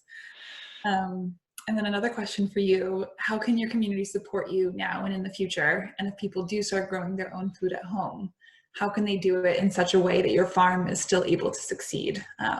Again, I know you work mostly with animals, or not mostly, but you work with animals, and so there might be some nuances there that I'm sure we all... there certainly are nuances there. It's as I said, it takes 2 years to raise a calf. So you need infrastructure, which is different than just growing a garden. There's also skills involved, and obviously, and what I've heard, which is interesting, from we've actually won over a few local customers, sort of the diehards that say, well, we always raised our own beef and and they've tasted our beef and they said, well, you do a much better job. So we're going to give that up because it's a lot of work and we don't like the end product all that much. So which is great feedback. And I think that's partially what we're going to see is, the farmers in this area really, this group, Chuck, the ones that the CSAs I mentioned, Sweetland maybe in there too, and sort of some of the ones that have been longer established, non-organic farms like Crossroads and so forth. They all do a great job. They grow really high quality stuff. Organic or not organic, there's some debate in philosophy and soil management and all that kind of stuff that we're not going to get into in this discussion. But in terms of the nutrients that they're putting into their stuff, the taste, the freshness, this is all something that really none of the supermarket produce can compare with. Yeah, if you're a really good gardener, you can pull it off at home and have something that is equally fresh and equally good. But it's hard to do. It's a lot of work. And so I hope that a lot of people grow stuff. I hope that they find some success and get inspired, but also hope that they, and I think that will be the case, that they appreciate how much work goes into it and can see the value in the local food, and not just saying, oh yeah, well, I can buy it at Hanover, it's cheaper, never mind that the Kissimmee tomato picker got paid, 1 cent a pound to pick these tomatoes. And now, there was a huge initiative down there. Maybe it's 2 cents a pound, which is how these cheap prices come to pass. And so once people understand what goes into a system, maybe they're more willing and able to understand how to support a system like that we need for local agriculture. Definitely. Really well said. Thank you so much, Nico. You're welcome. Appreciate your time today. If anyone has a question for Nico, I know I see my chat thing blinking, so I'm sure there's lots of questions going in, but keep them coming. Thank you so much. I am going to go now to Madi and ask Madi a couple of questions. Hey, Madi. So I am so excited that you're here because you're a young farmer getting involved in all this stuff too. And so I'm going to ask you about how you got involved with the current projects and the current projects that you're working on, and how you see the profession of farming changing during your lifetime with climate change and global health pandemics. Small question. Yeah. The first part is a pretty straightforward answer. When I moved here and was working at Cedar Circle Farm, I got to know both Karen and Nando. Karen is the Permaculture Solutions project head. Nando is the Moon and Stars project head. I got to meet them both through my work at Cedar Circle Farm and through some climate justice organizing work in the community here, and just kind of through relationship building when this season was coming closer and they needed more help. I was really excited about both of their projects, and it worked out that I was able to come on to both of them, which has been great. And in terms of how I think farming is going to change in my lifetime, given global health pandemics and climate change, I don't think I can address all of it or even, know entirely. But I can start with a couple of things. In terms of the pandemic, it's hard, I think, for any of us to know whether this is one of those pandemics that happens every 100 years or so and is going to go away and we're going to kind of forget about it in a couple of years, or whether because of globalization these things are going to become more and more regular. In any case, I do know that right now, like Chuck and Niko and Marita mentioned, a lot of farmers are actually, especially local small-scale farmers, are seeing increased profits, and a lot of local small-scale farmers are seeing increased participation in CSA shares, which is really exciting. And I think similarly to how it's difficult for restaurants to plan takeout orders right now, it is putting a lot more labor on farmers potentially to plan orders for curbside pickup. So there's more, I think us young farmers may have to, learn to adjust to online platforms and doing a lot more work around marketing and coordinating food deliveries and harvesting than has happened before, or than I've learned to do while being on the farm, where we kind of harvest, I've been working on vegetable farms and we just kind of harvest to the quantity that we think we can sell. This can also be a good way of reducing food waste, I think, because now we know how to plan. So I think that, farming in the pandemic mostly maybe changes just the logistics of farming itself. And in terms of individuals wanting to start their own gardens, I think that's great and should continue.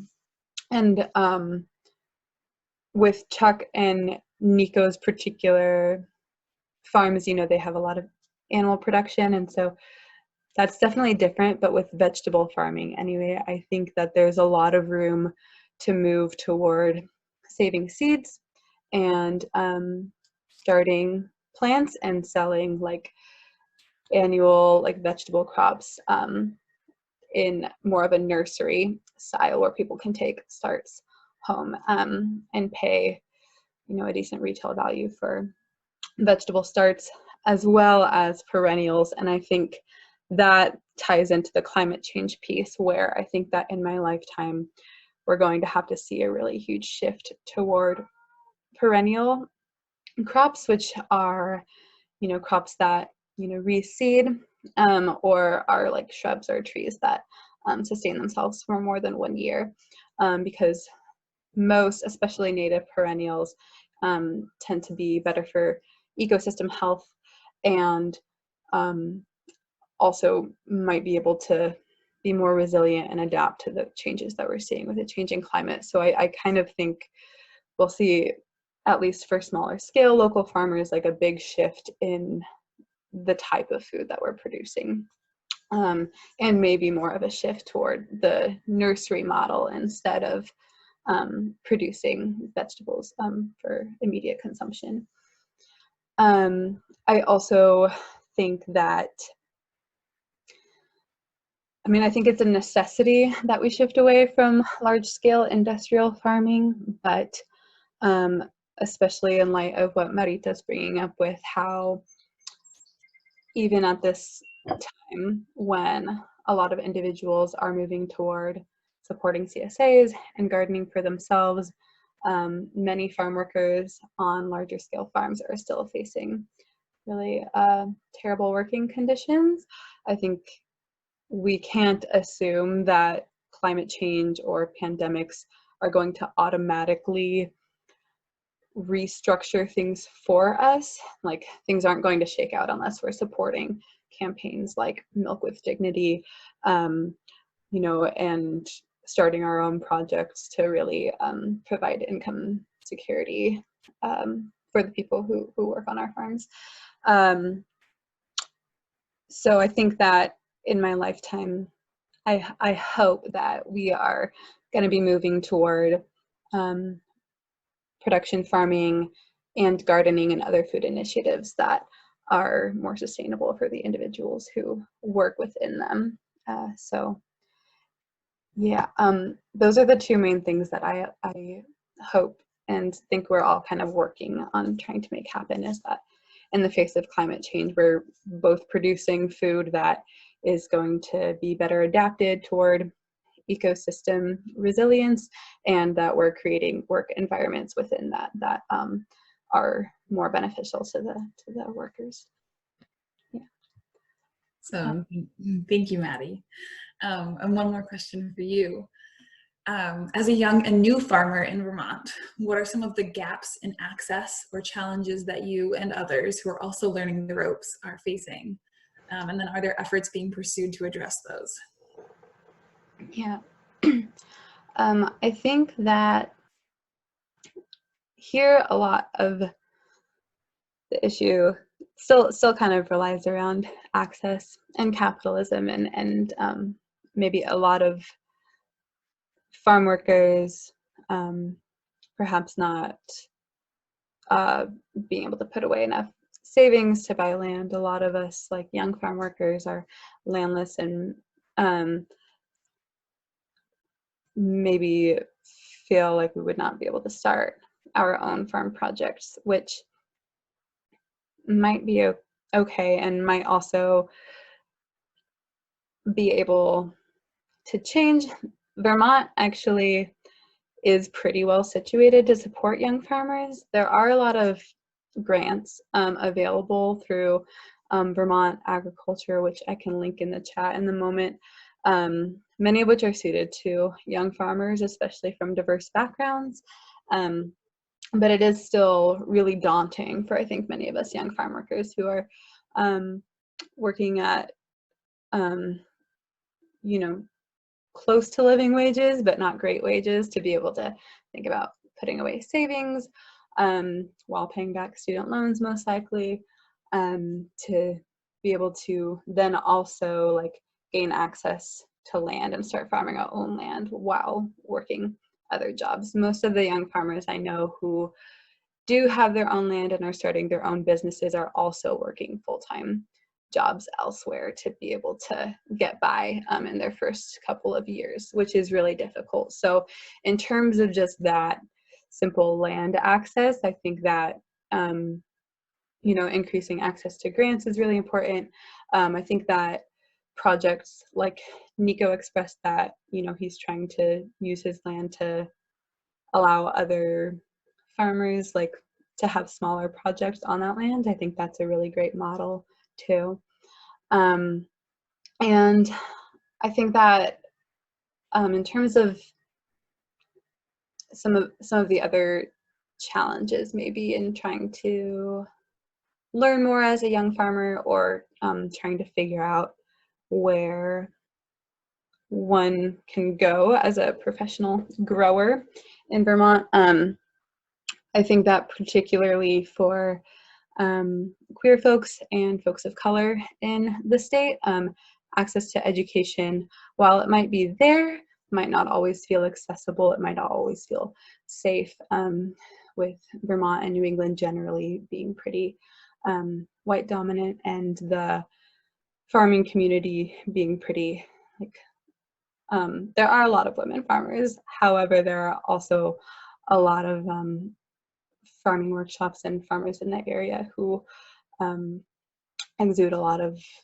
you know, like a particular white male standpoint that can be difficult, not because it's wrong, but difficult for people of different cultures or identities to feel comfortable in. So I think that like culturally specific education is really important and something that is really missing in this state, particularly despite all of the other great programs that we do have.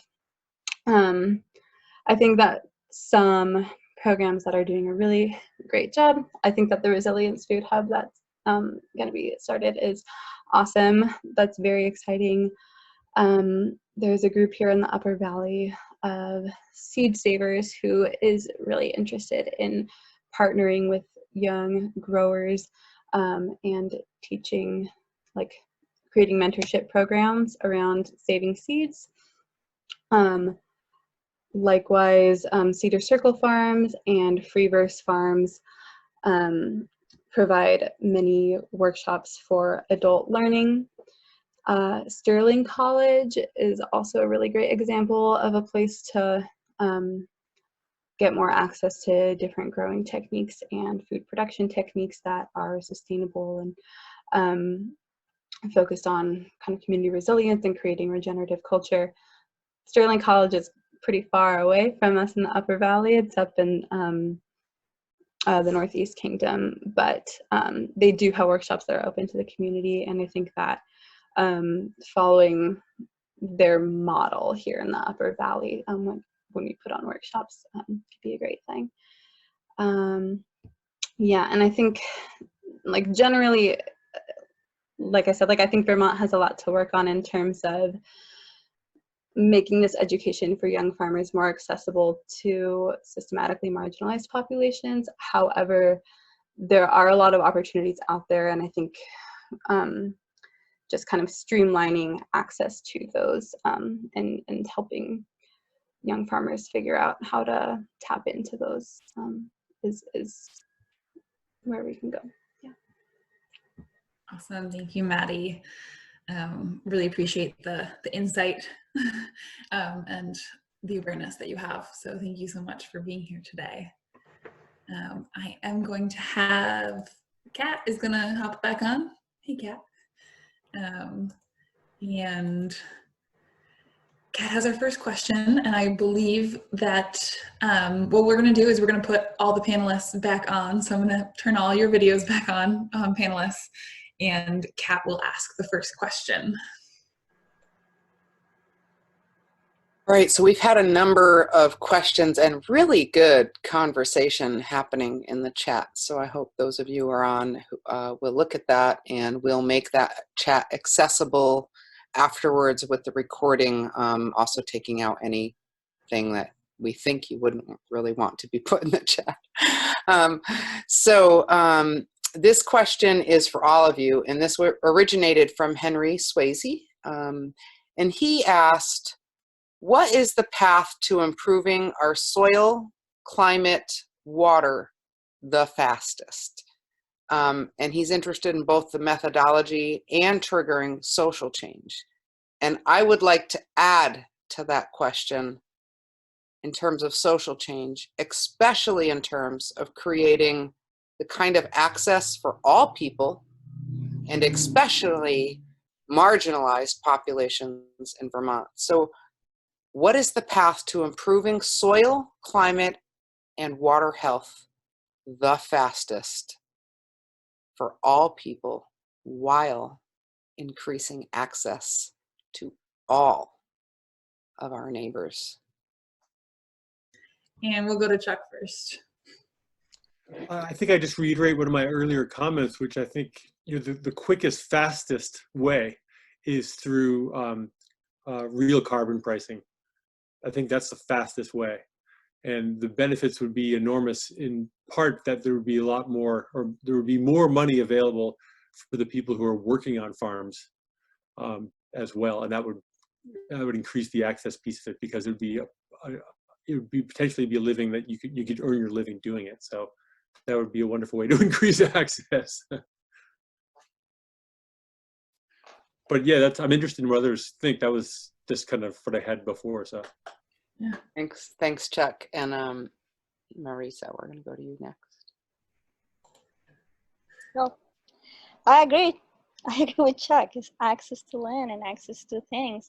You know, a lot of people that are here in the farms, and even myself as an immigrant, you never think you're going to be able to own or have access to something. You're always just here temporary, even if you're living here for more than 10 years. Because of your immigration status or not, you don't feel like you can have access to many, many things. So yeah, changing that and more education to people, I think that will work.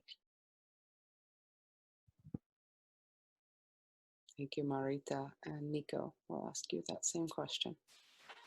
Cows, more cows, lots, millions more cows. I mean, this is sort of a little bit tongue-in-cheek, but I think Chuck mentioned this earlier too. Cattle and other ruminants are the fastest way to rebuild soil biology, and soil biology is what puts carbon back into the soil. So yes, a carbon pricing system, but ultimately, if you want the change in productivity of the soils back to where they were when the white people first started plowing up the soils here, and having the biodiversity of the soil, microbial life restored, that the chemicals and fertilizers were thrown on them for the last 100 years or so. If we want those back, we need lots more ruminants on this planet. There used to be vast herds of ruminants that were in the Pleistocene that are all gone. So that we know that the climate is not affected by it. It's the management of the cattle that affects the climate, not the number of the cattle. It's not the cow, it's the how. I love that phrase. It's not the cow, it's the how. And Madi, what would you like to say about that same question? I would like to agree that I think that increased access to land is essential for all people, especially young farmers and immigrant farmers. And I think that adding animal ruminants to soil is essential for rebuilding soil health. I also want to touch on, you know, in terms of rebuilding water health, I think that something that can also help soil and water health both is planting like native plants that are both nitrogen fixing and help with preventing runoff, which is a really big issue for the water health component. So that could be nitrogen fixers like lupin is a native wildflower whose seeds you can also harvest, shrubs like currants or gooseberry, etc., that are edible and hold land in its place. Thank you, everybody. The next question is kind of a broad one, and so I hope you all take what you will from it and respond accordingly.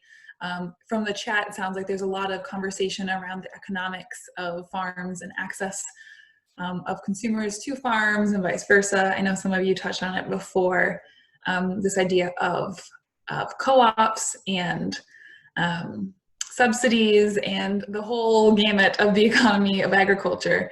And so I'm just wondering, it sounds like there's a lot of people who have different ideas in terms of how to shift beyond. And as you all are intimately engaged with this work, maybe even just reiterating some of what you shared in the chat, that would be really helpful to just record on screen and to get it well said. So again, we'll go to Chuck first. Yeah, I think something that I often think of is people talk about free markets, and that's a real pet peeve for me because markets are not free. They're not unfree either. They're just markets. They're things that we invented for how things get bought and sold.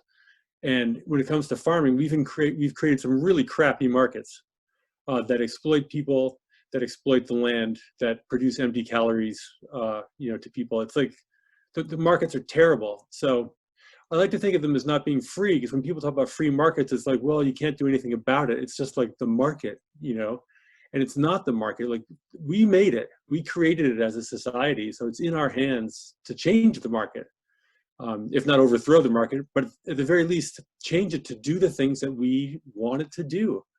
And we want everybody to be able to eat real food. And we want everybody who works creating real food to be able to live a decent life. It seems like pretty straightforward. And we got to get our act together here to make this thing happen. I mean, ultimately, but so whenever you hear free markets, my ears always perk up like, what's this person actually saying? Like, come on, let's make markets that work. Awesome, thank you, Chuck. Marita, gonna come to you next. Well, what can I say? It's amazing to think about co-ops and all that. And what I was sharing on the chat box is like the co-ops I'm talking about are really not led by farmers themselves. Like DFA is a big monster, and really, really just deciding, how much do they buy, how much do they pay.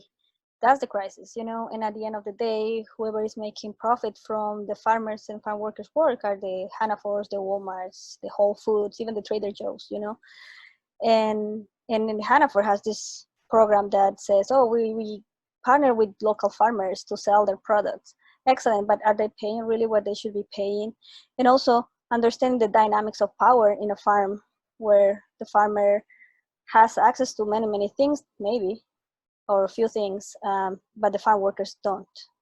And that's when migrant justice comes into place. We are raising the voices of this community of farm workers that as immigrants, as not having access to all these things, a lot of people come with a lot of knowledge and the love of the land, but they don't have access to do the work that they want to do. And even though if they want to change the how they are milking the cows, and they don't have any power at the farm level to do that unless they organize. And sometimes we can change one thing in a farm and going farm by farm, but really doesn't create a whole change in the system. That's why we create the program. So I think it's really important to acknowledge that, we can talk about a lot of things for farmers, but until the farmers that have farm workers don't see them as human beings as well, until they don't see them as not only a labor force, even the, really amazing farmers that talk about the program really good, they always worry about the labor force, not the person. And I think that's really important to take into account. Thank you, Marita. Well said. We're going to go to Niko next. Yeah, so one interesting comment maybe on what Marita just said is, last April there was a Cows, Land and Labor Conference at Dartmouth College, and there was a panel with Migrant Justice and a local dairy farmer, Gladstone, in the Connecticut River Valley, and the connection and conversation that started at that panel, which didn't ultimately go very well. There was a lot of is what has developed in the meantime is the understanding that farmers are also oppressed in this system of industrial agriculture. And as soon as farmers can see that, they see their interests more aligned with the labor that is working for them. So you have on one side the power equilibrium of employer-employee, and on the other side of two oppressed parties within a system. The dairy markets are so regulated that there's really no free enterprise there or decision-making, pricing power, or anything. So it's essentially like institutionalized serfdom of the farmers to the global dairy market. And so that's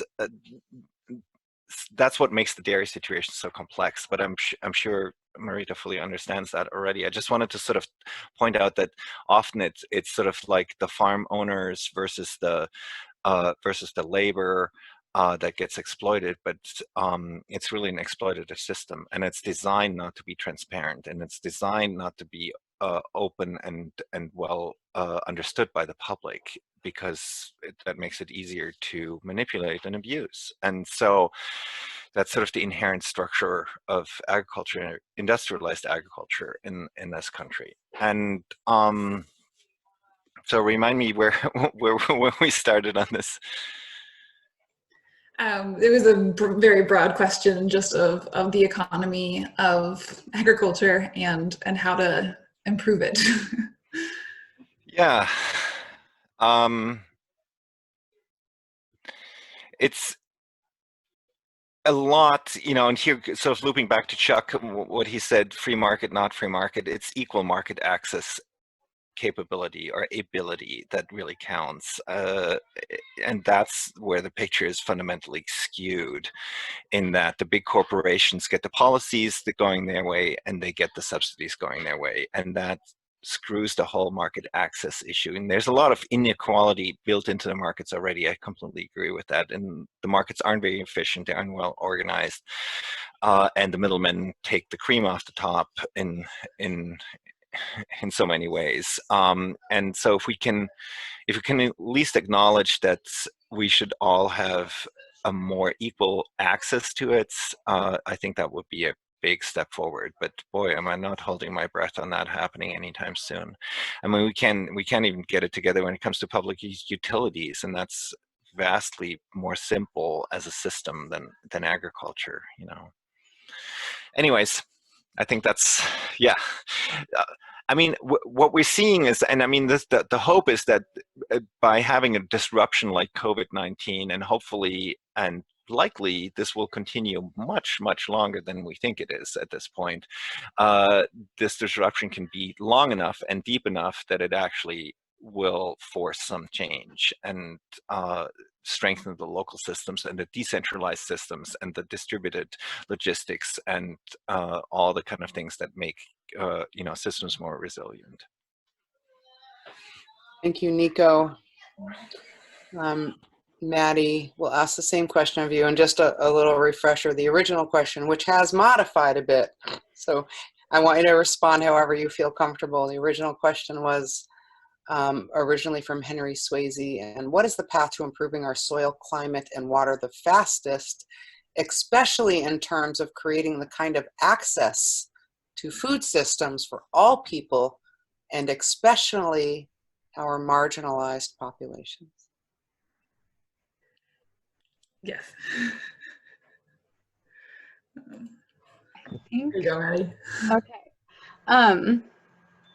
Well, I think that, yeah, we touched on the like kind of ecological piece of this earlier in terms of expanding access to marginalized populations.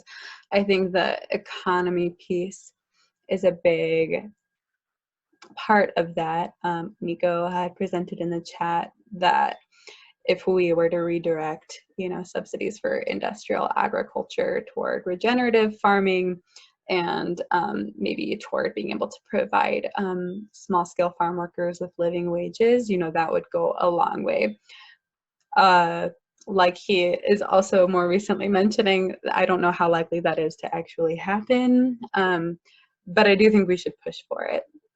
And I think that also in terms of increasing access for marginalized populations to this healthier food into a regenerative food system.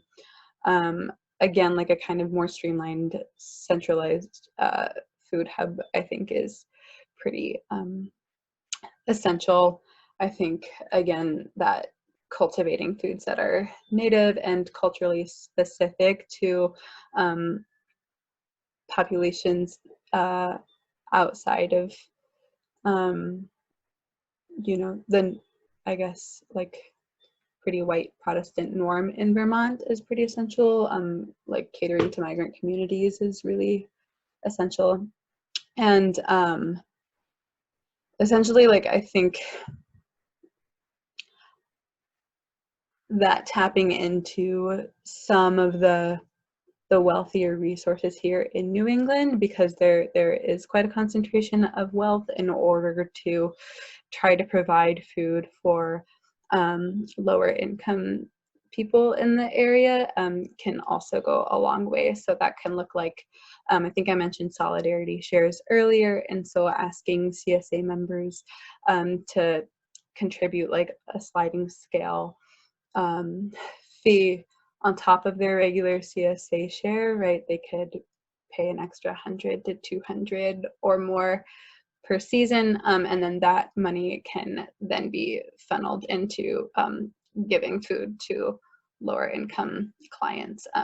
So I think that finding creative strategies within our communities to tap into wealth in terms, in order to be able to provide access to healthier foods can be helpful while we're waiting for the vast redistribution of industrial subsidies. Thank you, Madi. Thank you all so much for answering all those questions. And what we'd like to do with our last half an hour of this event is to open it up for discussion. We can ask everybody to turn your cameras on if you'd like to do that. And Lauren's going to be going around asking you for permission to do that.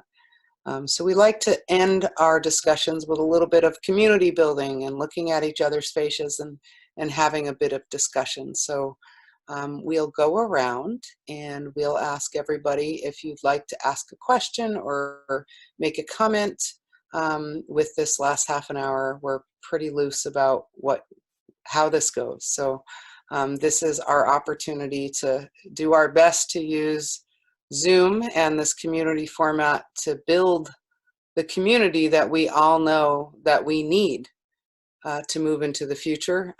We had hoped that this would be a big event on a farm, at Chuck's farm, actually, with a big fair, and it was going to be 4 hours long. It was going to be amazing, and it's amazing already. Like, I'm so glad that you're all here, and it's been a really rich discussion. So we're going to go ahead and open it up. And Lauren, do you have a tab on who's who? Do you want to make the call?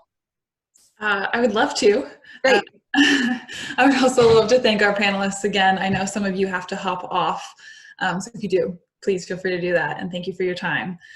I am going to go first to Ignacio. And so I am driving the muting and unmuting just to keep things clean, but I'm going to go to Ignacio. Hi, how are you? So I live in Chester and I have no knowledge at all whatsoever about farming.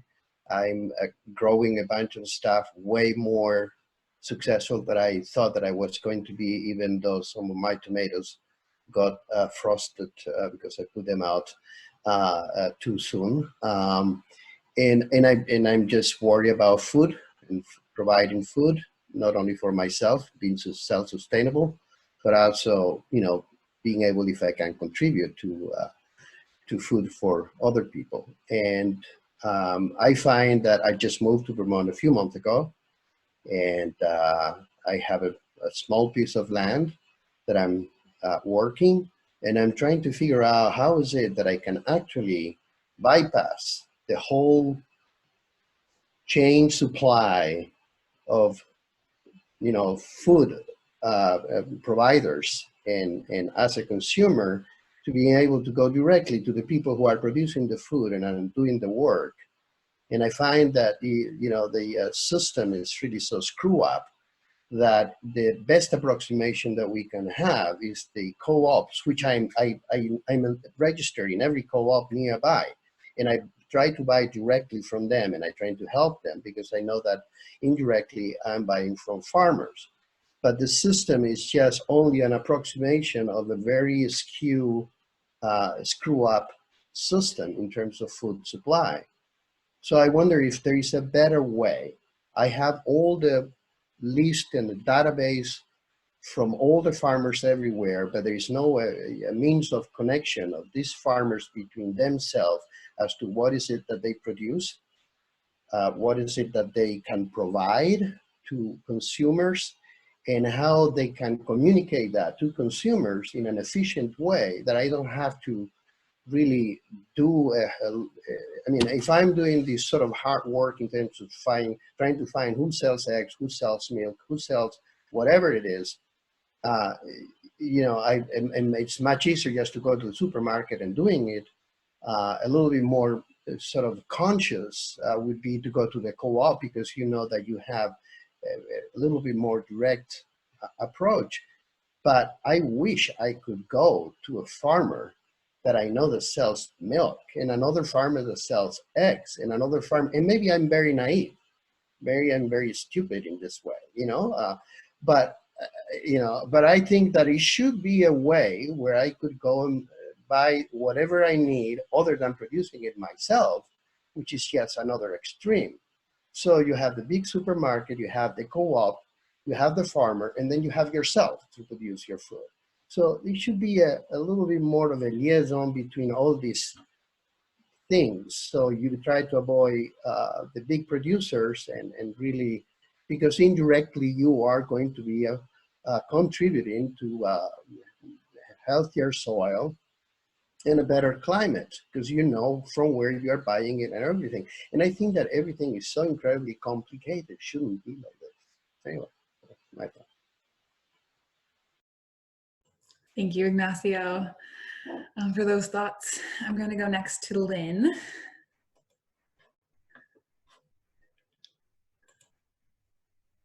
Thank you. I've been a registered dietitian working with vulnerable populations for about 30 years, and really exposed to the injustices and the lack of access, but also the lack of appropriate food for people in Texas for most of that time. And one of the things that we struggled with, my colleagues and I, one of the big issues is that people don't know where their food comes from. And one of the things that we've tried to do for decades is to educate our clients across the populations, the various populations, where food comes from. And I think that a breakdown in the food supply chain is really going to help clarify this for people. To a great amount of pain people are going to go through to get this understanding.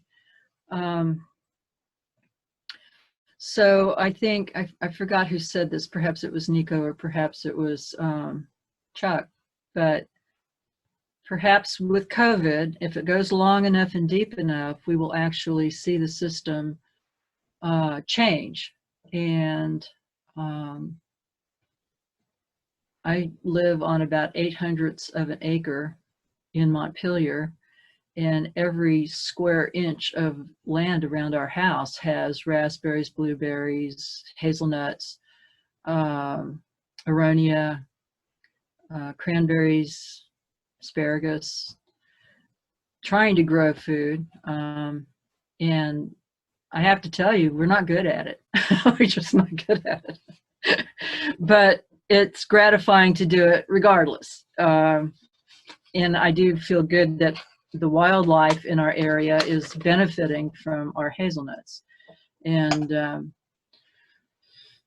the thing that I'm most aware of right now is something that Madi said, and that is we've got to plant native plants. We have got to get our ground covers to be native plants and planting native trees, because the insects that feed the baby birds and that pollinate our plants depend on the unique native chemicals that come in our native plants. And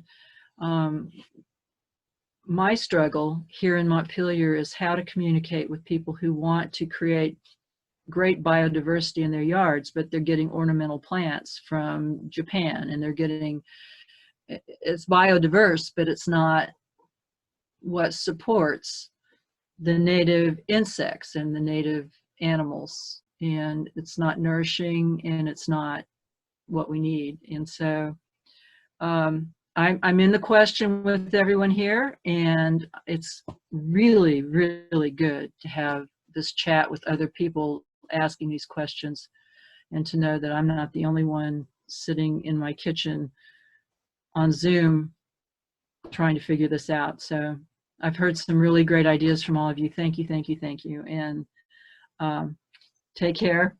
And I have said enough now. Thank you. Thank you, Lynn. I'm going to go next to Margaret. Hi. Hi. One thing I've been really impressed with is that there are a lot of young farmers coming along, and most of the farmers that I know have been, they're sort of my age and retiring, and I was beginning to worry that there was no one coming along after them, but there is, and that's really good, and that made me very happy to see. I also was noticed in the chat box that somebody made a comment that the Hanover Co-op, the market that they provide for farmers is kind of a mess. And I was very curious about that, to hear more about that. One of the things that I really think about a lot is how there are so many people in this country who really can't afford good food. And during this COVID time, seeing like on the television, you see these lines of people like 2-3 miles long going to get free food. And to me, this is like absolutely shocking that there are so many people who have this enormous food insecurity.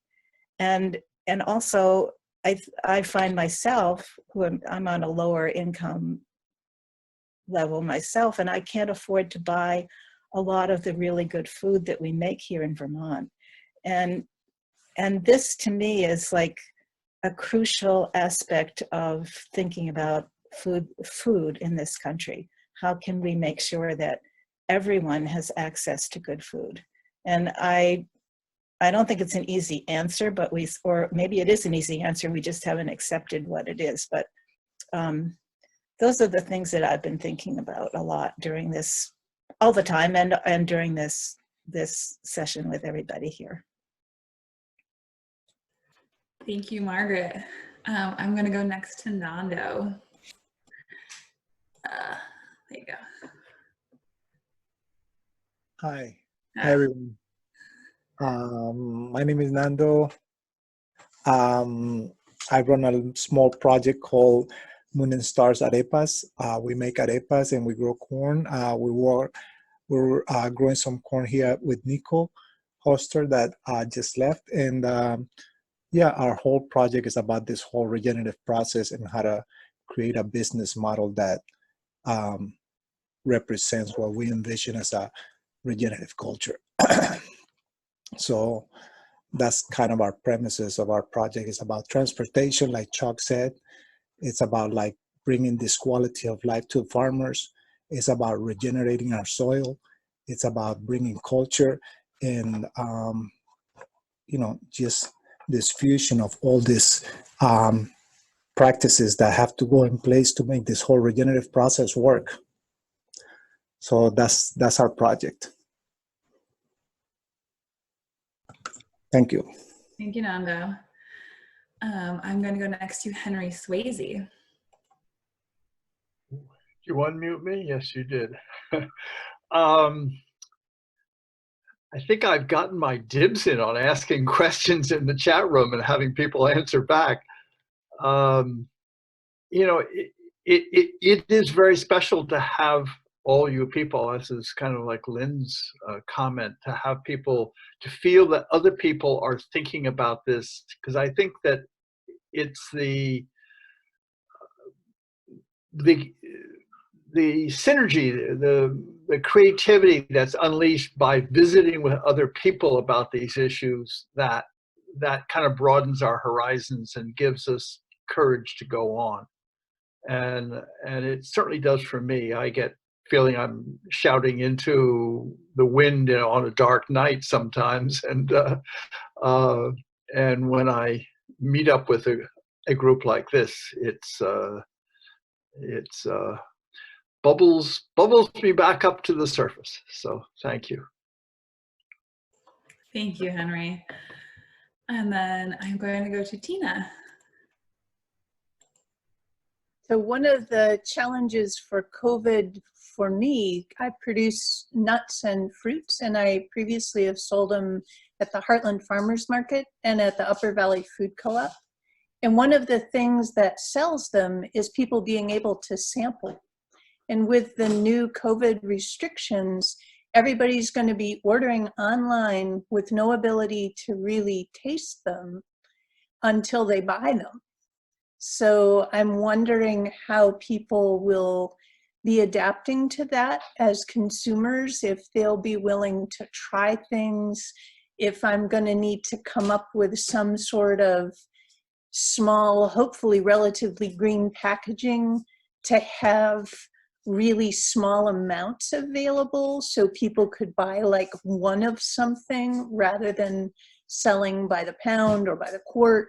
So it's going to be strange both to not interact with people and get their feedback, and to not be able to have them say, well, before I buy any of this, could I taste some? And I'll say, of course, and I'll have samples ready.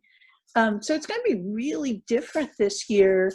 The people who've already bought things in the past, who are familiar with some of the more unusual crops, won't have a problem with it, but it's going to make it hard to try to get new customers.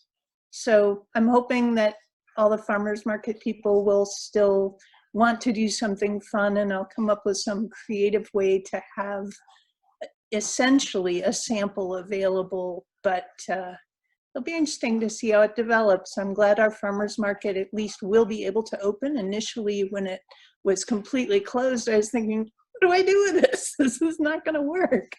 So hopefully it'll all work out eventually and just be new and different. Thank you. Thank you, Tina. I'm going to go back to our panelists now for any thoughts on what people who spoke said, if you want to chime in, or anything else you would like to share. Marita, I'm going to go to you because you're waving your hand. Okay.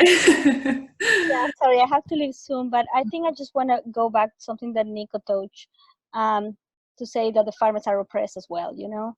And when we talk about climate justice and migrant justice and racial justice, we have to understand that the white community has been oppressed as well, making them think that you are the owners and you have to be successful. And a lot of farmers that we deal with don't see themselves as oppressed, and it's easy to blame the others for what they are suffering instead of seeing the whole change in the system. So I want to just thank everybody, and yeah, keep on the fight, keep talking. These conversations are really, really amazing and really good. I hope one day we have farm workers speaking here too. And so just want to say bye and thank you. Thank you, Marita. I'm going to go to Chuck next.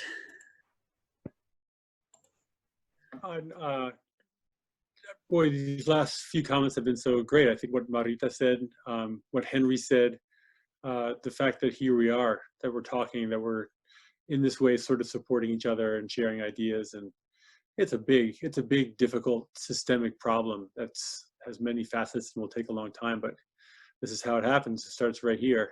And so we're all out here with each other and helping to move this thing forward. So that's lovely. Thank you. And then Madi, coming to you.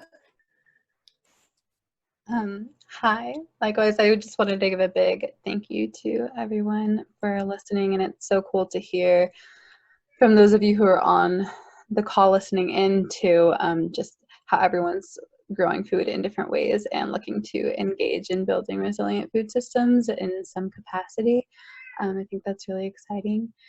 And I guess just want to like forward the kind of call to action to keep the momentum going forward and support the different projects that you heard about on this call. Support migrant justice work, support Chuck and Niko as farmers, and I'm sure that Lauren and Kat have some other things to plug too if you want to get involved. And thanks for caring and spreading the word. Thanks so much, Madi. And to all of our panelists, I know that Niko and Marita had to hop off. So grateful for their input, and Madi and Chuck, you as well. There was a little bit of confusion that came up. I think, Margaret, I'm not sure if you were confused about the co-ops or not, but I was a little bit confused. So I wanted to just hope for a little clarity. And Chuck, I hope you can help us out with this. I think that when Marita before was talking about the sort of messiness of the co-op businesses, she was more referring to the dairy co-ops and how that works among dairy farms. And not to be confused with our co-op grocery stores that we have, I think 19 of total throughout Vermont, and in Vermont, New Hampshire, we have the co-op food stores as well. One of the sponsors of this event. And the co-op food stores, the grocery stores that we all shop at, are a different kind of co-op than the farmer co-ops that provide dairy. And I think those tend to be pretty messy sometimes without making any judgments on any particular one. But Chuck, I wonder if you can provide a little bit of clarity about those two different kinds of co-ops. Yeah, that's a great question, Kat. And I was just reviewing back in the chat box there. So yes, I think that Marita was really talking about like Dairy Farmers for America and things that are like they're nominally co-ops, but in fact they're sort of enormous sort of industrial conglomerates that don't really meet the definition of what I think we all think of as co-ops. And then I think so that's one piece of it. Then there's a middle piece, which is talking about this idea of farmers, really kind of creating local co-ops, like producer co-ops. So there might be like there are associations like Vermont Grass Farmers Association and the Vermont Veg and Berry Growers Association, but those aren't co-ops in the sense of getting involved in the supply and the pricing of their product. So it's almost like a co-op is almost like a union, of producers. So I think that's kind of the middle ground too. That is really interesting to explore and figure that out, because it allows you to, when the scale is small enough, you can make sure that all of your members are agreeing to, grow and produce in a certain way. And therefore, then when people purchase from the co-op, they know that, that regenerative practices are being followed. And then I think the third one was Niko did make a comment. He said that the Hanover and even Hanover co-ops local buying schemes are a bit of a mess. And that's what I was referring to with Margaret. And I think, I didn't mention in my intro, but we do wholesale some greens in the winter to some of the local co-ops. And for example, most of what we sell is to the Upper Valley Food Co-op because there's a single buyer and we just walk in and talk to them and then they buy it. And with the Hanover co-ops, it is because they have multiple stores, you have to sort of interact with them at multiple levels. And then they have to interact with themselves behind the scenes. And so it can be a bit of it's a stickier process to get into. But I think you're right, Kat. We have this idea of a co-op, and it has very many different flavors. And for example, we are insured as a business through the co-op, so to speak, which is cooperative insurance based out of Middlebury. And even taking it out one more step, I think I heard something on VPR about 8 or 10 years ago that Vermont is far and away the state with the largest number of co-ops per capita. That we are much more likely to buy our electricity from a co-op, buy our insurance from our co-op, buy our food from our co-op, which is kind of cool. And it's a model that has great value that has seemingly not sort of captured the mainstream of of America. But we're lucky to have so many wonderful co-ops.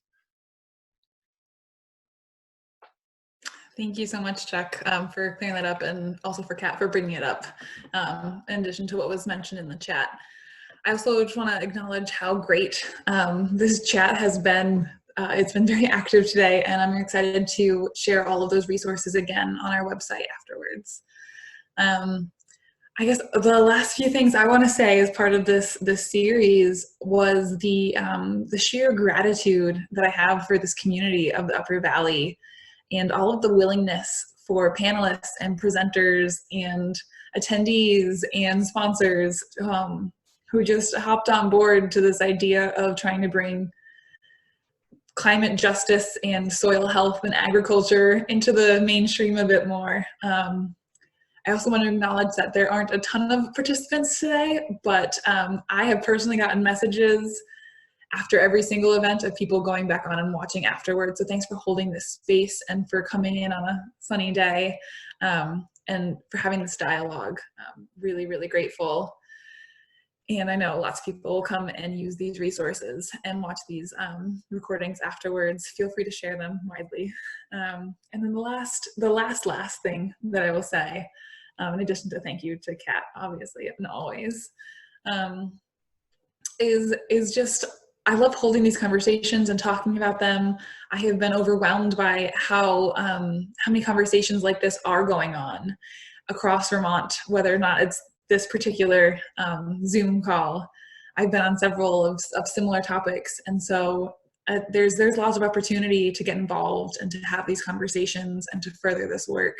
And I'm excited to do more, and I'm excited to never stop talking about this stuff ever again, and to keep talking about it with all of you. So thank you. And here's my last send off over to Kat. Thanks so much, Lauren.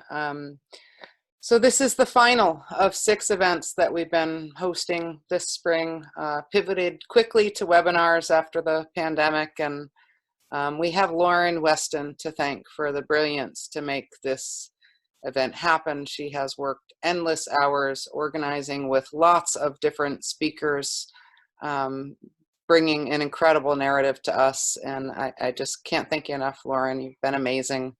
Thanks also to all of our sponsors, organizational sponsors that worked with us all winter, who had to bail because they had stores to run and farms to run and things to do once the pandemic hit. And Lauren and I did our best to bring this to you, and mostly that was Lauren. I've just chimed in where I can. So thank you all so much for being here. Our YouTube channel has everything up. Chuck, I can't wait to come to your farm stand.